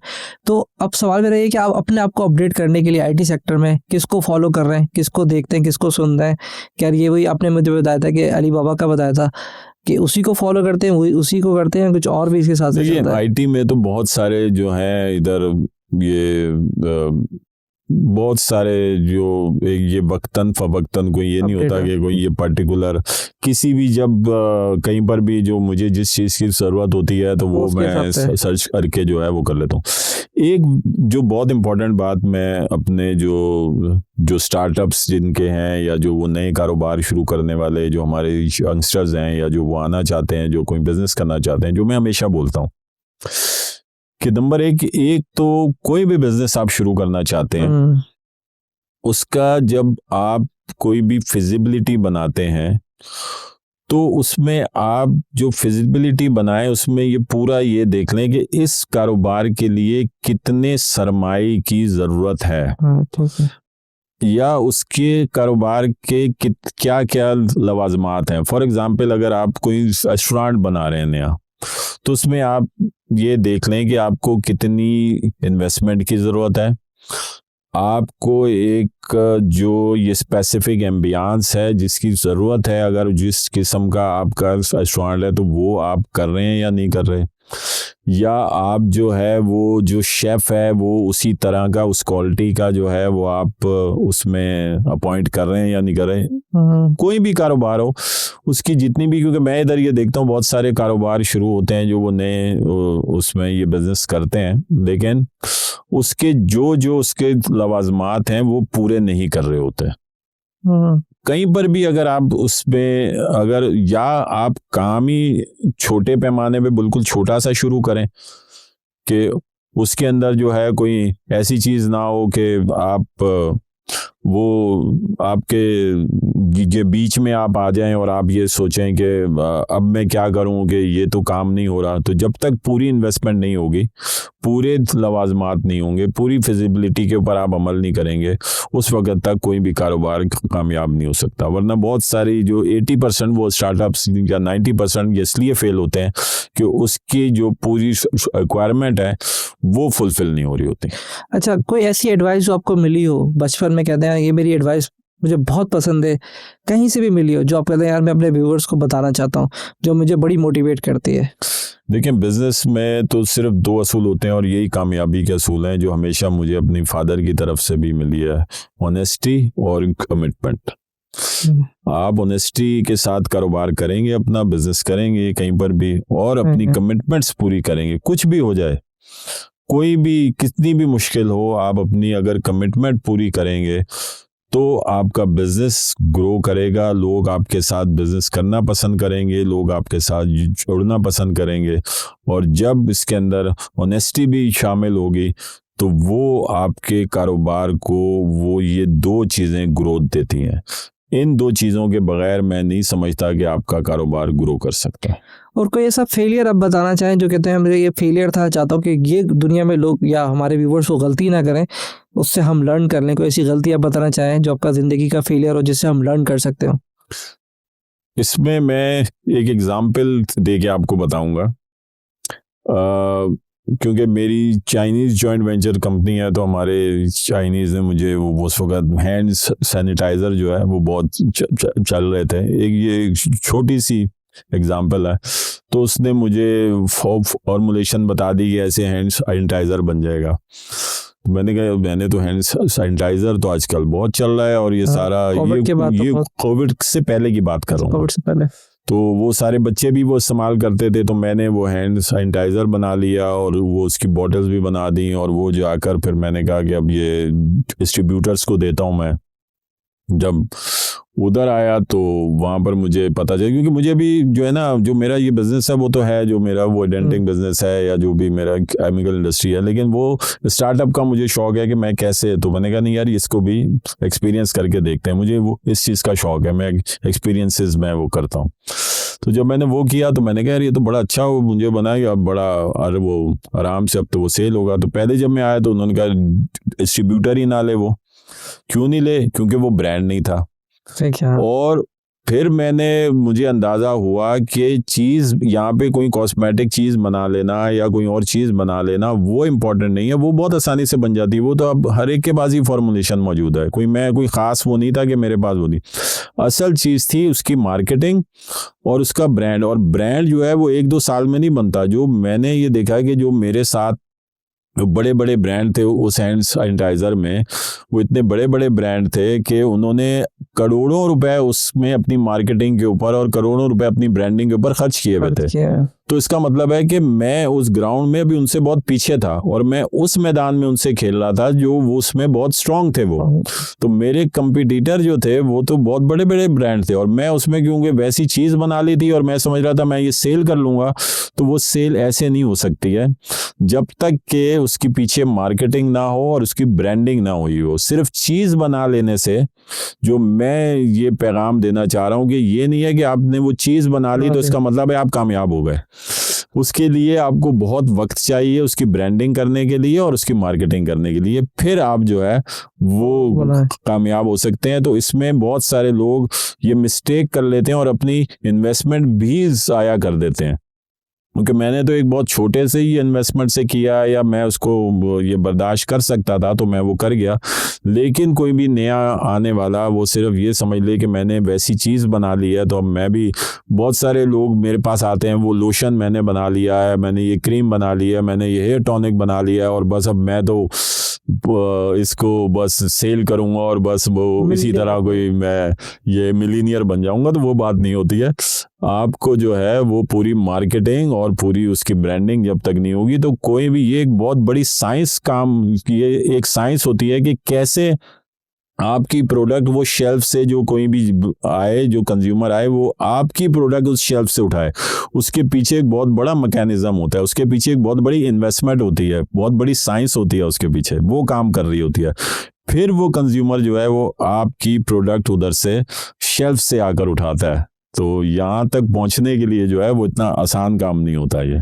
लेकिन अभी इसमें एक शॉर्टकट मुझे लगता है कि आ गया है कि अगर मैं भी पॉडकास्ट कर रहा था, साहब क्या होता है कि फेलियर को भी आप ओवरकम किया सकते हैं कि वो अपनी प्रोडक्ट की सोशल मीडिया की थ्रू पहले मार्केट करके देख लें। एक शॉर्टकट, अगर आपकी गलती को, फेलियर को अगर मैं थोड़ा सा आगे अपडेट करूँ कि अगर आपने कोई प्रोडक्ट बनाने से पहले लोगों को बताना शुरू कर दें उसके फीचर्स, तो आपको उसकी मार्केट डिमांड का पता चल जाएगा, फिर आप मैन्युफैक्चरिंग पे चले जाएँ या फिर आप उसकी डिटेल में चले जाएँ। बिल्कुल ऐसे ही यही है कि पूरी तैयारी करके आपके फेलियर से मैं बताना चाह रहा हूँ कि आपके फेलियर से अब जो आपने गलती कर ली लोग ना करें, तो वो उसको रिवर्स इंजीनियरिंग कर लें कि पहले अपनी प्रोडक्ट को लोगों को दिखा दे, समझा दे सोशल मीडिया पे। अगर आपको डिमांड क्रिएट हो रही है, देखिए उस प्रोडक्ट की डिमांड भी होती है क्योंकि वो प्रोडक्ट कोई ब्रांड बेच रहा होता है, वो तो आपकी मार्केट में तो डिमांड मौजूद होती है। तो आप समझते हैं कि ये मार्केट में इतनी है डिमांड, मैंने ये बना ली, अब मैं ये बेच दूंगा। लेकिन उससे पहले, फिर उसके बाद सही है, सोशल मीडिया के आने के बाद आपकी मार्केटिंग कॉस्ट कुछ कम हो गई है, लेकिन फिर भी ये उस तरह नहीं होता। यही कंफ्यूजन होती है। ये लोग वो समझते हैं कि ये प्रोडक्ट बना ली मैंने और मेरे पास 2-4 ऑर्डर भी आ गए वो इस तरह, तो बस अब तो मैं जब ये मार्केट में आऊंगा तो बस हर कोई जो है वो मुझसे ये प्रोडक्ट ले लेगा। ऐसे नहीं होता। लोग जो है, जो कंज्यूमर जो है वो बहुत ही कॉन्शियस होता है, बहुत ही सेंसिटिव होता है, क्योंकि इस वक्त बहुत सारी ऑप्शंस मौजूद हैं। तो जब कोई ब्रांड और उसमें, हाँ, अगर आप कोई एक यूनिक आइडिया कोई उसके अंदर वो लेकर आ जाए, तो मैंने क्या किया था, जब वो हैंड सैनिटाइजर सेल नहीं हुआ था तो मैंने कहा अब मैं इस ग्राउंड में तो मैं नहीं खेल सकता क्योंकि इस ग्राउंड में तो ये लोग बहुत स्ट्रांग है, तो मैं इधर खेलूं क्यों। तो फिर मैंने जो है उसके अंदर मैंने उस हैंड सैनिटाइजर की पैकिंग चेंज कर ली थी और मैंने उसको एक स्प्रेयर में ले आया था और वो स्प्रेयर पॉकेट में आ जाता था। तो उधर से जो है वो काफी डिमांड क्रिएट हो गई और अल्लाह का करना ऐसा हुआ कि 6 महीने बाद कोविड भी आ गया। तो वहां से तो उसकी डिमांड जो है वो मल्टीप्लाई, क्या वो बहुत ही 100 टाइम्स जो है वो हो गई। लेकिन अब ना कोई हर वक्त ऐसे इत्तफाकात होने हैं, ना कुछ ऐसा होना है, तो इसलिए या तो आपकी चीज में कोई एक यूनिकनेस है उस ब्रांड के मुकाबले में कि जैसे मैंने पैकिंग चेंज कर दी तो फिर उसकी डिमांड कुछ क्रिएट हो गई और कुछ फिर सारे डिस्ट्रीब्यूटर्स ने मुझसे वो चीज उठा भी ली और वो शॉप्स में भी पहुंच गई। तो वो यहाँ से, और फिर कोविड से मुझे थोड़ा सा वो मिल गया, पुशअप मिल गया। लेकिन आम तौर पे ऐसा नहीं होता, तो आपको ये भी करना पड़ेगा। तो प्रोडक्ट डेवलपमेंट भी आपने की ना, साथ में आपने आइडिया लगाया, फेलियर के साथ भी उसका एक्सेप्ट नहीं किया प्रोडक्ट। कोई जाते जाते हमारे व्यूवर्स को एडवाइस, कोई नसीहत अपने एक्सपीरियंस से कि यार आज के दौर की टेक्नोलॉजी के हिसाब से, या कोई भी आपके दिमाग में, आपको जॉनरा पता है, हमारा स्किल बेस होता है, तो उसके हिसाब से कोई भी आप देखें, कोई भी चीज़ मैं समझता हूँ कि कोई भी शॉर्टकट नहीं होता। हर चीज में आपको मेहनत करनी पड़ती है। आपको आजकल जो आप कोई भी स्किल भी अगर सीख रहे हैं तो आजकल आपका कंपटीशन बहुत बढ़ गया है, लोगों की स्किल्स बहुत डेवलप कर चुकी हैं, जो मार्केट में जो ये स्किलफुल लोग मौजूद हैं उनके साथ आपका कंपटीशन है। तो आपको ज़्यादा मेहनत की ज़रूरत है, और आप अगर ये कहेंगे कोई शॉर्टकट आपको मिल जाएगा, वो सिर्फ 0.0001% को मिलता है। बाकी तमाम लोगों को एक प्रोसेस से गुजर के जो है वो कामयाबी की सीढ़ियों तक आते हैं और उधर तक फिर ऊपर जाते हैं। No shortcut in life, there is no free lunch. और कहीं पर भी जो अगर आप ये समझते हैं कि मैं इस तरह जो है वो मैं कोई अपना बिजनेस या अपनी कोई भी कामयाबी हासिल कर लूँगा और इसमें मेहनत इसमें शामिल नहीं होगी, तो ये भूल है। तो मेहनत करनी पड़ेगी, एक प्रोसेस से गुजरना पड़ेगा और एक टाइम टेकिंग होगा। ये अपने दिमाग में बिठा लें कि अपना एक टाइम टेबल सेट कर लेंगे, इस अरसे के बाद में कहाँ हूँगा, उसके बाद कहाँ हूँगा, फिर उसके बाद। लेकिन अगर आप बोलेंगे फर्स्ट स्टेप में ही मैं टॉप पे पहुँच जाऊँगा, वो जो है बहुत ही कोई किस्मत वाले होते हैं कि कोई ऐसी उनको पीछे से कुछ ऐसा इत्तफाक हो जाता है या कुछ ऐसा हो जाता है, तो वो हो जाता है। वो भी 0.01% कोई लोग होते हैं, तो उसके आश्रय में नहीं रहे। सोशल मीडिया के इन्फ्लुएंसर से देख के आप इतना इंस्पायर ना हो जो 2-2 दिन के अंदर अमीर होके दिखाते हैं। नहीं, कुछ भी नहीं होता, कोई ऐसी चीज़ नहीं हो सकती। वैसे लेकिन बस वो उन्होंने हाइप किया हुआ है। तो ये है कि आप प्रोसेस को फॉलो करेंगे तो इंशाल्लाह सक्सेस आपके। बिल्कुल। फिलहाल अभी आपका बहुत बहुत शुक्रिया।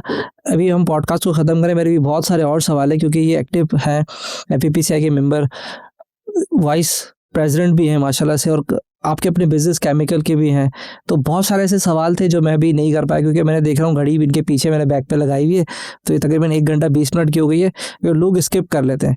तो मैं केमिकल के ऊपर मेरा पूरा फोकस है, पूरी इंडस्ट्री है ये, तो मेरे सवाल है इसके ऊपर मैं चाहता हूँ कि सवाल करूँ, मैं इनको दोबारा बुलाऊंगा। इट्स ऑल डिपेंड कि अगर जब आप कमेंट करेंगे बताएंगे कि यार हमारे को भी केमिकल इंडस्ट्री ने बताया कि चाइना, जो उन्होंने ट्रिगर मेरे दिमाग में बैठा दिया, मैं हालांकि रोकी है कि चाइना ने स्टार्ट ही केमिकल से किया। तो कौन कौन से केमिकल्स होते हैं, क्या इंपोर्ट एक्सपोर्ट हो सकती है, उसकी पूरी हिस्ट्री, क्योंकि एक पूरी जर्नी।